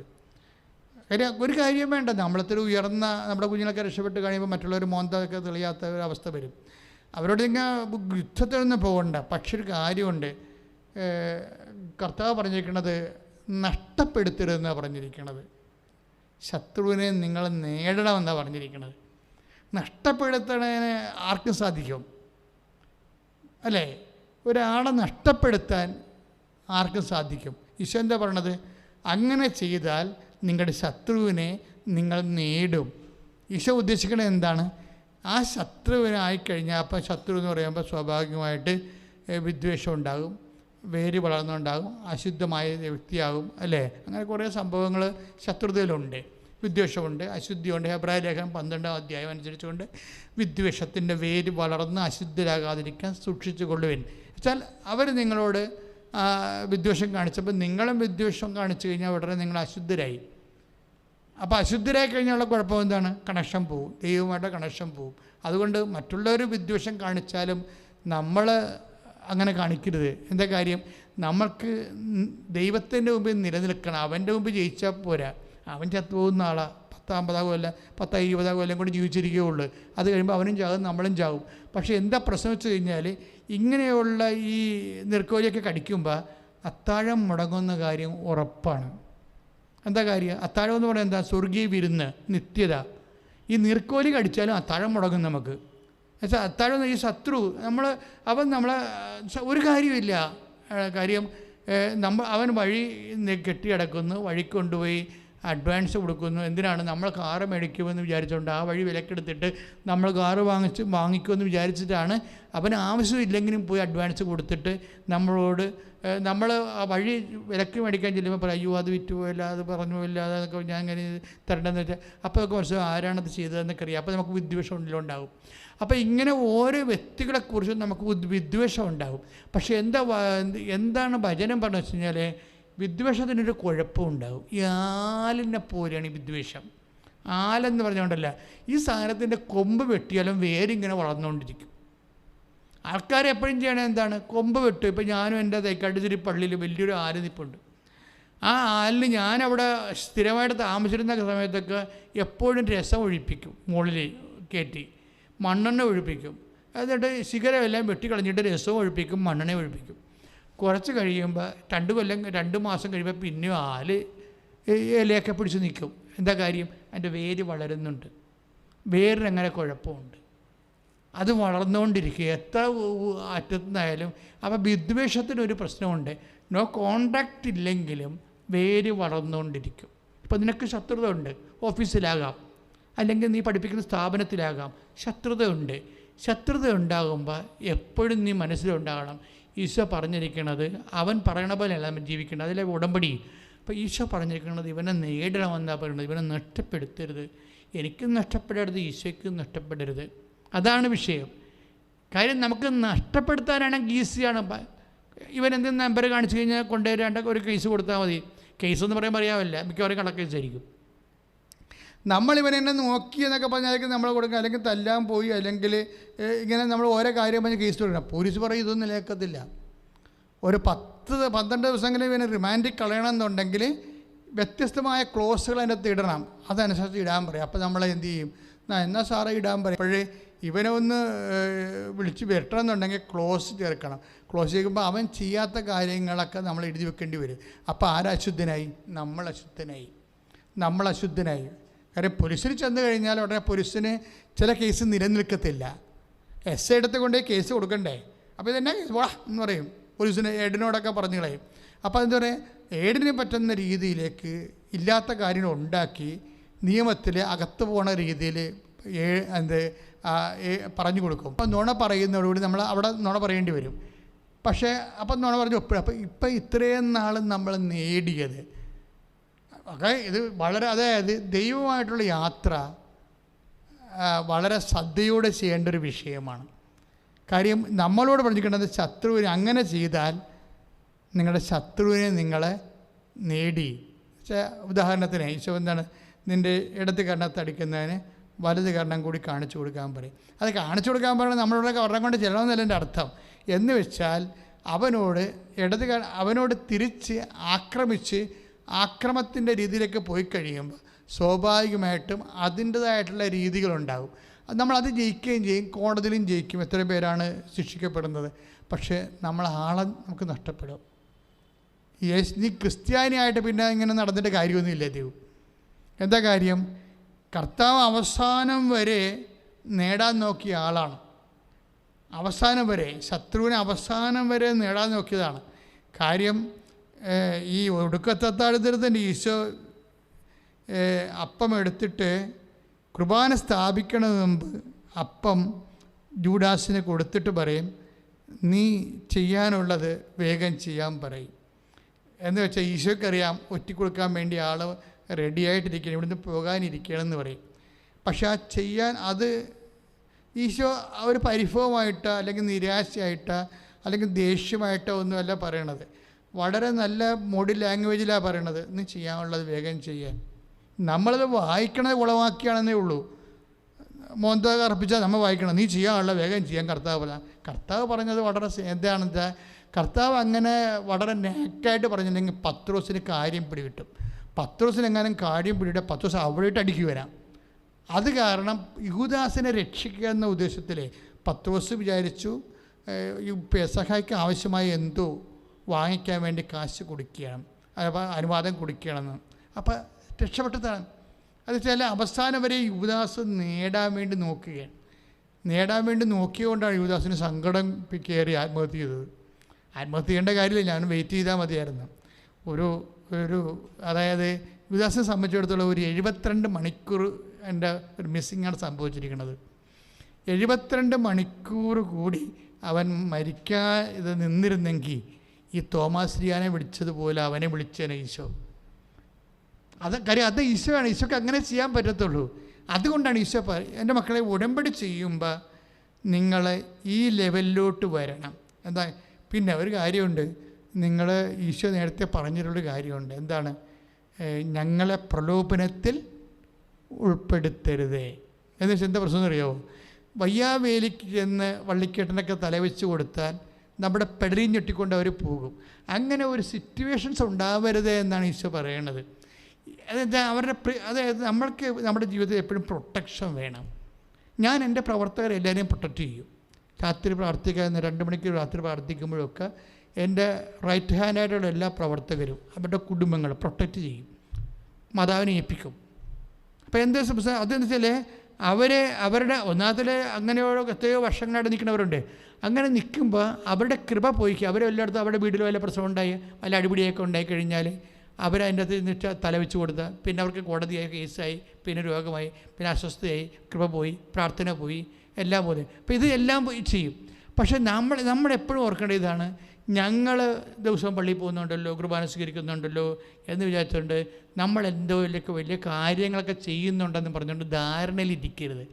മറിച്ച് ദൈവമായിട്ടുള്ള എല്ലാ വിഷയങ്ങൾക്കും ഇതുപോലെ person to person each and every subject ഡീലിൽ നിൽക്കണം. ഡീൽ ഓർ നോട്ട് ഡീലാണ്. അതായത് ഡീലിലാണ് നിൽക്കേണ്ടത് എപ്പോഴും.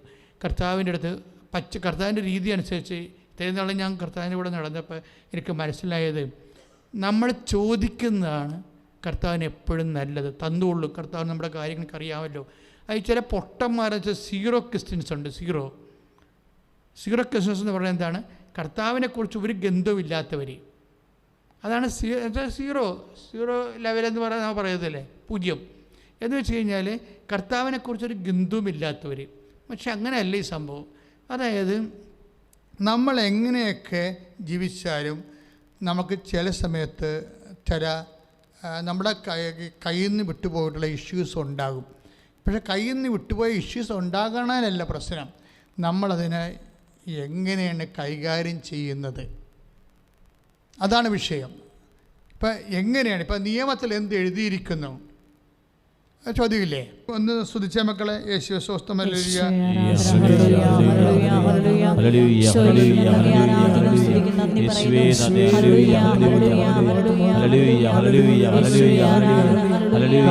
മനസ്സിലേ, എപ്പോഴും സംഭവിക്കാൻ സാധ്യതയുള്ള ഒരു കുഴപ്പം എന്തറിയാവോ? അതായത് നമ്മുടെ ആധ്യാത്മിക വളർച്ചയെ തകർത്ത് കളയുന്ന ഒരു വലിയ കാര്യമുണ്ട്. അതായത് ഇപ്പം നിത്യജീവൻ പ്രാപിക്കാൻ ഞാൻ എന്ത് ചെയ്യണം എന്ന നിയമം ഞാൻ ചോദിക്കുമ്പോൾ ഈശോ എന്നാ പറയണത്? നിയമത്തിൽ എന്ത് എഴുതിയിരിക്കുന്നു? 10:26 ലുക്കാൻ്റെ സുവിശേഷം 10:26. അവൻ ചോദിച്ചു, നിയമത്തിൽ എന്ത് എഴുതിയിരിക്കുന്നു? ദാറ്റ് മീൻസ് വിശുദ്ധ ഗ്രന്ഥത്തിൽ എന്ത് എഴുതിയിരിക്കുന്നു അതല്ല പ്രശ്നം. അവിടെ എന്തെഴുതിയാലും വാട്ട് യു റീഡ്, നീ അത് എന്ത് വായിക്കുന്നു അത് നിൻ്റെ പേഴ്സണൽ വിഷയമാണ്. നിയമത്തിൽ എന്ത് എഴുതിയാലും നീ അതെങ്ങനെയാണ് ആ വചനങ്ങളെ കൈകാര്യം ചെയ്യണത്? ഇതൊരു വല്ലാത്ത ഒരു തലവേദന പിടിച്ച പരിപാടിയാണ്. കാര്യം നമ്മൾ ദൈവവചനത്തിലൊക്കെ എന്തെല്ലാം ഉണ്ടെന്നൊക്കെ നമുക്കറിയാം. പക്ഷേ നമുക്കൊരു ഇഷ്യൂ ഉണ്ടായിക്കഴിയുമ്പോൾ നമ്മളത് എങ്ങനെയാണ് കൈകാര്യം ചെയ്യണത്? ഇപ്പോൾ നമുക്കൊരു മൂത്ത കുട്ടിയുണ്ട്, ഇളയ കുട്ടിയുണ്ട് നമുക്ക്, അല്ലേ? അപ്പോൾ ഇളയ കുട്ടിക്ക് കഴിഞ്ഞിട്ട് പിന്നെ നമ്മൾ പ്രസവിച്ചില്ല, പിന്നെ 9 വർഷം കഴിയുമ്പോഴാണ് പ്രഗ്നൻ്റ് ആകണത്. ചിലപ്പോൾ അറിയാതെ ആവും, അവരുദ്ദേശിച്ച് കാണത്തില്ല, പക്ഷെ അവർ പ്രഗ്നൻ്റ് ആവും. ഈ പ്രഗ്നൻ്റ് ആകുന്നതോടുകൂടി ഈ അപ്പൻ്റെ അമ്മയുടെ ലക്ഷണം മാറും. എന്താ, മൂത്ത കുട്ടി എന്നാ വിചാരിക്കും? അപ്പോൾ ഇവർ വന്നത് നമുക്ക്, അപ്പോൾ അവർക്ക് തമ്മിലേ അറിയാൻ പാടുള്ളൂ, ഇത് നമുക്ക് കളഞ്ഞേക്കാമെന്ന് പറയും. അപ്പോൾ അപ്പോൾ ചിലർ എന്താ വിചാരിക്കണത്? മൂത്ത കുട്ടിയാണ്, ആര് വിചാരിച്ചു എന്നാ കാര്യം, ദൈവത്തിൻ്റെ കുഞ്ഞല്ലേ, നമ്മൾ വളർത്തും, അടിപൊളിയായിട്ട് വളർത്തും, ആ മൂത്തോളെ കൊണ്ട് ഇതിനെ വളർത്തിക്കും നമ്മൾ. അപ്പോൾ ഇത് ഓരോ വിഷയം ആൾക്കാർ കൈകാര്യം ചെയ്യുന്ന രീതി കണ്ടില്ലേ? അപ്പോൾ നിയമത്തിൽ എന്ത് എഴുതിയിരിക്കുന്നു? ചില ആൾക്കാർ പറയും, നീ അതെങ്ങനെ വായിക്കുന്നു? കർത്താവിൻ്റെ വചനത്തിൽ എന്ത് എഴുതിയാലും ഓരോ അവന്മാർ വായിക്കണത് അവനവൻ്റെയൊക്കെ സ്വന്തം രീതി അനുസരിച്ചാണ്. അതാണ് വിഷയം. നിയമത്തിൽ എഴുതിയിരിക്കണമല്ല പ്രശ്നം. ദൈവത്തിൻ്റെ വചനത്തിൽ എന്തെഴുതിയാലും ഓരോരുത്തരും അവരുടെ സൗകര്യം അനുസരിച്ചുകൊണ്ട് ഈ സാധനം വായിക്കും. അതോടുകൂടി പണിയും കിട്ടും. പണി കിട്ടണമെന്ന് പറഞ്ഞാൽ നിങ്ങൾക്കറിയാമോ, ഒരു 1.5 പണിയാണ് കിട്ടാൻ പോണത്. എന്ന് വെച്ച് കഴിഞ്ഞാൽ ഇതൊരു ഏണിയും പാമ്പും കളി പോലെയാണ്. ഏണിയും പാമ്പും കളി പോലെ വെച്ച് കഴിഞ്ഞാൽ നമുക്കറിയാം, ഞാൻ എപ്പോഴും പറയാം, ആധ്യാത്മിക ജീവിതമൊന്നുമല്ല സ്നേക്ക് ആൻഡ് ലാഡറായിട്ടുള്ള കളിയാണ്. പക്ഷെ നമ്മളിപ്പോൾ 46 ഒരു ഏണി ഇരിപ്പുണ്ട് ഇല്ലേ? 46 ഏണി എങ്ങോട്ട് കിടക്കണത്? 97 ഇരിക്കണം. ഏണിമ്പാമ്പ് കളിയിൽ 46 ഏണി ഇരിക്കണത്, അത് 97 ഇരിക്കണത്. 46 നമ്മൾ ചെന്നാൽ എന്ന് പറഞ്ഞാൽ നമ്മൾ കയറി മുന്നോട്ട് പോകും. ആധ്യാത്മിക വളർച്ചയിൽ അങ്ങനെയാണ് സംഭവിക്കുന്നത്. പെട്ടെന്നൊരു വളർച്ച വരും നിൻ്റെ ഒരു നിലപാട് കാരണം, നിൻ്റെ ഒരു നല്ല നിലപാട് കാരണം. എന്നുവെച്ചാൽ നിനക്ക് നേരിട്ട് അവകാശവും ഓഹരിയില്ലാത്ത ഉത്തരവാദിത്വം ഇല്ലാത്തൊരു വ്യക്തിക്ക് വേണ്ടി യേശുവിൻ്റെ നാമത്തിൽ നീ അവർക്ക് ആശുപത്രി കൊണ്ടുപോയോ അല്ലെങ്കിൽ അവർക്ക് സന്ധിപ്പ് കൊടുക്കുകയോ ചെയ്താൽ പെട്ടെന്ന് നിൻ്റെ ഏണി 46 97 കയറും. അപ്പം 97 അപ്പം നമുക്ക് അതനുസരിച്ച് നീ അത് ലിഫ്റ്റിങ് നിനക്ക് കിട്ടും. ലിഫ്റ്റിങ് കിട്ടിക്കഴിഞ്ഞാൽ വരുന്നൊരു വിഷയം, പിന്നെ നമ്മൾ ലിഫ്റ്റിങ് കിട്ടിക്കഴിഞ്ഞാൽ നമ്മൾ സൂക്ഷിക്കണം. കാരണം എന്താണ്, ഇനി ഒന്ന് വീഴാൻ പാടില്ല. ഈ ഈ പുള്ളിയില്ലേ, പുള്ളി 97 ഇരിക്കുകയാണ്. അപ്പോൾ ഇനി 3 വീണാൽ 100 വരും. പക്ഷെ 1 വീണാൽ എന്താ പറ്റുക? 98 ഇരിക്കുക. അവിടെ പാമ്പ് ഇരിപ്പുണ്ട്. പാമ്പിനൊക്കെ പറഞ്ഞ് വിഴുങ്ങിയിട്ട് നമ്മളെ കൊണ്ടുവന്ന് 2 വെക്കും. ദാറ്റ് മീൻസ് ഒരു തീരുമാനം എടുക്കുന്നതിൽ പെശകിയ. ഇപ്പം ഇതിൻ്റെ അയൽവാസിയുടെ ശത്രുത തന്നെ അവനൊന്ന് കുരുക്കാവെന്ന് വിചാരിച്ചു കഴിഞ്ഞാൽ അപ്പോഴതിന് നീ ക്രിസ്ത്യാനി ആകണമെന്ന് നിർബന്ധമില്ലല്ലേ കെട്ടിയെടുത്ത്. നിൻ്റെ ശത്രുവിനെ കുരുക്കാൻ തീരുമാനിച്ചാൽ അതിന് നീ ക്രിസ്ത്യാനി ആകണമെന്ന് ഒരു നിർബന്ധമില്ല. അജ്ഞാനികൾക്ക് അങ്ങനെ ചെയ്യാൻ പറ്റത്തില്ല. കർത്താവിനെ അറിയാൻ പാടില്ല. ക്രിസ്ത്യാനി എന്ന് പറഞ്ഞാൽ എന്താണ്? യേശുവിനെ ദൈവരഹസ്യങ്ങൾ അറിയാവുന്നവനെന്ന് എൻ്റെ അർത്ഥം. ദിവ്യരഹസ്യങ്ങൾ അറിയാവുന്നതിനെ സംബന്ധിച്ചിടത്തോളം നിയമത്തിൽ എന്താ എഴുതിയിരിക്കുന്നത്? ശത്രുവിനെ നേടണമെന്നാണ് എന്ന് എഴുതിയിരിക്കുന്നത്. നിയമത്തിൽ എന്താ എഴുതിയിരിക്കുന്നത്? അല്ല ശത്രുവിന് പണി കൊടുക്കണമെന്നല്ല എഴുതിയിരിക്കുന്നത്, ശത്രുവിനെ നേടണമെന്നാണ് എഴുതിയിരിക്കുന്നത്. അപ്പോഴാ ഒന്ന് വീടിനോടുകൂടി നീ നേരെ കറങ്ങിത്തിരിഞ്ഞ് പാമ്പ് നിന്നെ 98 വിഴുങ്ങുന്നു. എടുത്ത തീരുമാനത്തിൻ്റെ ഇത് വരുന്ന പെശക 98 നേരെ വന്ന് ടണ്ടിലിരുന്ന് സ്വാഹ, തീർന്ന പരിപാടി. ഇനിയിപ്പോൾ എന്ത് ചെയ്യണം? ഇനിയിപ്പോൾ നീ പിടികൊടുത്ത് ദൈവത്തിന്, ഇനിയിപ്പോൾ നീ എളിമപ്പെടണം. കർത്താവ് സാഹചര്യ സമ്മർദ്ദം കൊണ്ടും മനുഷ്യൻ്റെ ഒരു ബലഹീനത കൊണ്ടും മറ്റുള്ളവരുടെ ഉപദേശം കൊണ്ടും, കാര്യം വചനം പറയുന്ന ഏറ്റവും വലിയ സംഭവമാണ് വിജാതിയുടെ ഉപദേശം നീ സ്വീകരിക്കരുതെന്നാണ്. പൗരസഭ ചോദിക്കും, നിങ്ങളുടെ ഉള്ളിൽ ജ്ഞാനിയായിട്ടുള്ള ആരും ഇല്ലേ? നിങ്ങൾ എന്തിന് വിജാതിയരുടെ വിജാതിരെന്ന് ഉദ്ദേശിക്കുന്നത് വെച്ച് കഴിഞ്ഞാൽ ആരാണ്? ക്രിസ്തുവിനെ അറിയാത്തവരുടെ ഉപദേശങ്ങൾ നീ സ്വീകരിക്കുമ്പോൾ നീ എന്താ ഉദ്ദേശിക്കണത്? ക്രിസ്തുവിനെ നീ മാറ്റി നിർത്തിക്കൊണ്ടാണ് ഈ വിഷയം കൈകാര്യം ചെയ്യാൻ പോണത്. ക്രിസ്തുവിനെ മാറ്റി നിർത്തിക്കൊണ്ട് പിന്നെ നീ കെട്ടിയെടുത്ത് എന്താ ക്രിസ്ത്യാനിയായത്? അല്ലെങ്കിൽ ക്രിസ്ത്യാനിയുടെ ജീവിക്കണേ എന്തിനാണ്? ഇതുകൊണ്ടാണ് ഈശോ പറഞ്ഞത് നീ എപ്പോഴും ഇതിനെ ബൈൻഡ് ചെയ്ത് പോകണം. എന്താണ്? പ്രലോഭനത്തിൽ ഉൾപ്പെടുത്തരുത്. പിന്നെ എന്ത് ചെയ്യണം? തിന്മയിൽ നിന്ന് രക്ഷിക്കണമേ. ഇത് നമ്മൾ ചെല്ലാറില്ലെന്ന് ചോദിച്ചാൽ ചെല്ലാറുണ്ട്, പക്ഷേ നമ്മളവിടെ ഉണ്ടാവത്തില്ല. അതാണ് പ്രശ്നം. ദ പ്രസൻസ് ഓഫ് ദി റിസൈറ്റർ പ്രധാനപ്പെട്ട വിഷയമാണ്. നമ്മളത് ചെല്ലാറുണ്ട്, ചെല്ലാത്ത ആൾക്കാരുണ്ട്. സ്വർഗസ്വനായ പിതാവ് എപ്പോഴും ചെല്ലണമല്ലേ? ചെല്ലും, പക്ഷേ വിൽ നോട്ട് ബി ദെയർ. നമ്മളവിടെ ഉണ്ടാവത്തില്ല. എന്താ കാര്യം? സ്വർഗസ്വനായ പിതാവ് ചെല്ലുമ്പോൾ എന്താണ് ചെല്ലണം നമുക്കറിയത്തില്ല, എന്തിനാണ് ചെല്ലണമെന്ന് അറിയാൻ പാടില്ല. പണ്ടുപോലെ പഠിച്ചു വെച്ച സാധനങ്ങൾ ഇന്നെ അറിയാതെ 1 × 1 2 2 × 2 4 എന്ന് പറഞ്ഞാൽ നമ്മളിങ്ങനെ പട്ടിക ക്രിസ്ത്യാനിയാണിത്. പട്ടിക ജാതി എന്ന് പറയത്തില്ല, അങ്ങനെ പറഞ്ഞാൽ ജയിലിൽ വരെ പോകാൻ സാധ്യതയുണ്ട്. പക്ഷേ പട്ടിക ക്രിസ്ത്യാനിയുണ്ട്. അതെന്ന് വെച്ച് കഴിഞ്ഞാൽ ഈ പട്ടിക പോലെ പ്രാർത്ഥിച്ചിട്ട് അയാൾ അവിടെ ഇല്ല. അതാണ് പ്രശ്നം. അയാൾ പ്രാർത്ഥിക്കുന്നുണ്ട്, he's not present there, he's not knowing about it. എന്നുവെച്ചാൽ എന്താ പ്രാർത്ഥിക്കണത്? ഞങ്ങളെ പ്രലോഭനത്തിൽ ഉൾപ്പെടുത്തരുത്. കാര്യം നീ ഞങ്ങളിൽ നിന്ന് ഇറങ്ങിപ്പോകുന്ന രീതിയിലുള്ള അവസ്ഥകളിൽ, നീ ഞങ്ങളിൽ നിന്ന് ഇറങ്ങിപ്പോകുന്ന ഒരു രീതിയിലുള്ള അവസ്ഥകളിൽ ഞങ്ങളെ കൊണ്ട് എത്തിക്കരുത്. എന്തുകൊണ്ടാണ് അങ്ങനെ എത്തിപ്പോണത്? ദൈവത്തെ അറിയാൻ പാടില്ലാത്തവർ നിങ്ങളുടെ കൂടെ നടക്കുന്നത് കൊണ്ടാണ്. നമ്മളെപ്പോഴും നമ്മുടെ കോളേജിലായാലും ശരി, നിങ്ങളുടെ ആശുപത്രിയിലായാലും ശരി, സ്കൂളിലായാലും ശരി, നിങ്ങളുടെ കൂട്ടുകാരാണെന്ന് നോക്കണം. ചിലപ്പോൾ 2-3 ആഘോഷം കഴിഞ്ഞിട്ട് ഒരു കുഴപ്പമില്ലാതെ ഈ കഴുകൻ ഉള്ള ശവം മുഴുവൻ തിന്നിട്ട് പൗഡർ ഇട്ട് കുളിച്ച് നടക്കുന്ന കഴുകന്മാരില്ലേ, അതുപോലെയുള്ള വ്യക്തിയായിരിക്കും നിൻ്റെ കൂട്ട്. അതോടുകൂടി അവൾ പറയണതെല്ലാം നിനക്ക് വേദപ്രമാണമായിട്ട് ക്രമേണ നീ കർത്താവിൽ നകന്നു പോകും.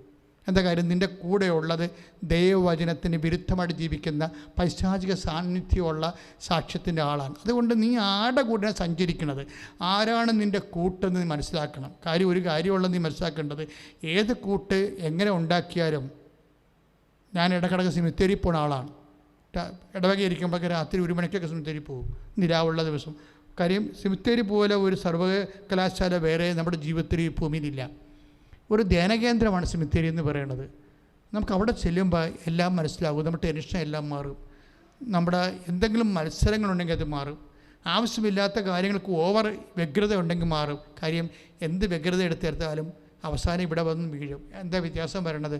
ഒരു 5-10 റീത്ത് കൂടുതൽ കിട്ടും, അത്രയേ ഉള്ളൂ. മനുഷ്യർ തമ്മിലുള്ള വ്യത്യാസം എന്താണെന്ന് ചോദിച്ചു കഴിഞ്ഞാൽ, ഒരു 10 റീത്ത് നീ കുറച്ച് ആൾക്കാരുമായിട്ട് ബന്ധമുള്ളതാണെങ്കിൽ ഈ റീത്ത് തന്നവന്മാർക്കൊന്നും നിന്നോട് അത്ര താല്പര്യമൊന്നുമില്ല. പക്ഷേ റീത്ത് എണ്ണണ ആൾക്കാരുണ്ടല്ലോ വീട്ടിലേ, റീത്ത് എണ്ണി നോക്കൂ, ഏതെല്ലാം പേര് റീത്ത് വെച്ചിട്ടുണ്ടെന്ന് നോക്കൂ. അതുകൊണ്ട് അങ്ങനെയുള്ള ആൾക്കാരുടെ വായിൽ പുട്ടടിക്കാൻ വേണ്ടിയാണ് റീത്ത് ഉളന്ന് വെക്കണത്. എല്ലാവരും അല്ല, കുറേ ആൾക്കാർ. എന്നിട്ട് റീത്തിന് എന്താ സംഭവിക്കുന്നത്? നമ്മൾ കുഴിയാഴ്ചയ്ക്ക് വേണ്ടി ഞങ്ങൾ ഓഫീസ് അനാഥാ ചെല്ലാൻ വേണ്ടി ചെല്ലുമ്പോൾ ഞാൻ പറയും, കപ്പനെ അത് അഴുകിയില്ല, പൂവൊക്കെ അഴുകിയില്ല, എടുത്തുകൊണ്ട് തെമ്മാടിക്കുഴി കളയെന്ന് പറയും. അത്രയേ ഉള്ളൂ സാധനം. നീ വലിയ ആനക്കാരെ കൊണ്ടുനടന്ന ബന്ധങ്ങളൊക്കെ തെമ്മാടിക്കുഴിയായിട്ട് പാഴ്സലായിട്ട് പോണ കാണാൻ പറ്റും. ഇതെല്ലാം നീ ദൈവത്തെ മറന്നുണ്ടാക്കിയ മുതലാണ്. ഇത്തരം മുതലും കൊണ്ട് നടക്കുമ്പോഴേ കർത്താവിനെ മിസ് ചെയ്യാൻ സാധ്യതയുണ്ട്. ശ്രദ്ധിക്കട്ടെ. ഹല്ലേലൂയ ഹല്ലേലൂയ ഹല്ലേലൂയ ഹല്ലേലൂയ. കരങ്ങൾ ഉയർത്തിക്കൊണ്ട് സ്തുതിക്കട്ടെ. ഹല്ലേലൂയ ഹല്ലേലൂയ. ഈശോയേ, അങ്ങ് വലിയ ബോധ്യങ്ങൾ നൽകി ഞങ്ങളെ ആശീർവദിക്കുന്നതിനെന്ന് പറയുന്നു. കർത്താവേ, ഞങ്ങളുടെ ജീവിതത്തിലെ പ്രമാണ ദൈവത്തോട് പ്രതിബദ്ധത പുലർത്തി. അപ്പോൾ നമ്മുടെ പരിശുദ്ധാത്മാവ് സംസാരിച്ചുകൊണ്ടിരിക്കുന്ന വിഷയം, അതായത് ദൈവവുമായിട്ടുള്ള ബന്ധം ഏറ്റവും വലിയ പ്രലോഭനത്തെ എന്താണെന്നറിയാവോ? ഇപ്പോൾ ഏറ്റവും മനുഷ്യനുണ്ടാകുന്ന പ്രലോഭനമല്ല, ഏറ്റവും വലിയ നഷ്ടമെന്ന് പറയുന്നത് എന്താ? What is a great loss happen to the humanity? ഒരു വ്യക്തിക്ക് സംഭവിക്കാൻ പറ്റിയ, ഒരു പേഴ്സൺ സംഭവിക്കാൻ പറ്റിയ ഏറ്റവും ഗ്രേറ്റ് ലോസ് എന്താ? ഏറ്റവും വലിയ ലോസ് എന്ന് പറയണത് പലപ്പോഴും ദൈവത്തെ നഷ്ടപ്പെടുന്നതാണ്. പക്ഷേ എപ്പോഴാണത് ലോസാകണത്? നമുക്കത് തോന്നണം. എപ്പോഴും ഒരു അപകടം സംഭവിക്കുന്നത് എന്താണ്? ദൈവത്തെ നഷ്ടപ്പെട്ടാൽ അതറിയാത്ത ഒരവസ്ഥ വരും. അതാണ് ഏറ്റവും വലിയൊരു മനുഷ്യൻ്റെ ദുരന്തം. ദൈവത്തെ നഷ്ടപ്പെട്ടു, പക്ഷെ നമുക്ക് അറിയത്തില്ല. നഷ്ടപ്പെട്ട കാര്യം അറിയത്തില്ല. ആദ്യകാലങ്ങൾക്ക് അറിയും, പിന്നെ അറിയത്തില്ല എന്ന് പറഞ്ഞു കഴിഞ്ഞാൽ അത് വേറൊരു ലെവലാണ്.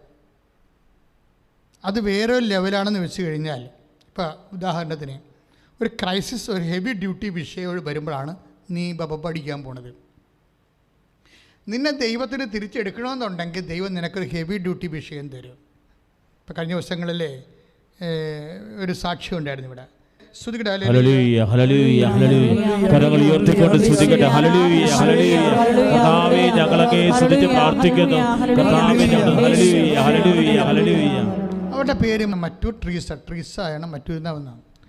എനിക്ക് അവിടെ സാക്ഷ്യം വളരെ ഇഷ്ടപ്പെട്ടായിരുന്നു. നിങ്ങളത് യൂട്യൂബിൽ നോക്കണേ. അവിടെ പ്രശ്നം വെച്ച് കഴിഞ്ഞാൽ 38 വർഷമായിട്ട് ഇവർക്ക് ബ്ലീഡിങ്ങാണ്. 38 വർഷമായിട്ട്.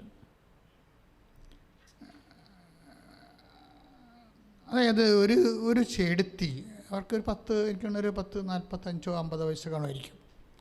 അങ്ങനെ അവർക്ക് 38 വർഷമായിട്ട് ബ്ലീഡിങ് ഉണ്ടായിക്കഴിഞ്ഞാൽ, നിങ്ങളുടെ തന്നെ പീരീഡ്സ് ആണെങ്കിൽ തന്നെ ഒരു 2 3 4 5 ദിവസം കഴിഞ്ഞാൽ ആൾക്കാർ അടുക്കൽ ഭാഷത്തിൽ ഒരു അച്ഛാ ഒന്ന് പ്രാർത്ഥിച്ച് ബ്ലീഡിങ് നിൽക്കണില്ലെന്ന് പറയും. കാര്യം വെച്ചാൽ എന്താ പ്രശ്നം വെച്ചാൽ അവർക്ക് മനസ്സിലായി എന്തോ സംതിങ് മിസ് ചെയ്തിട്ടുണ്ടെന്നറിയാം.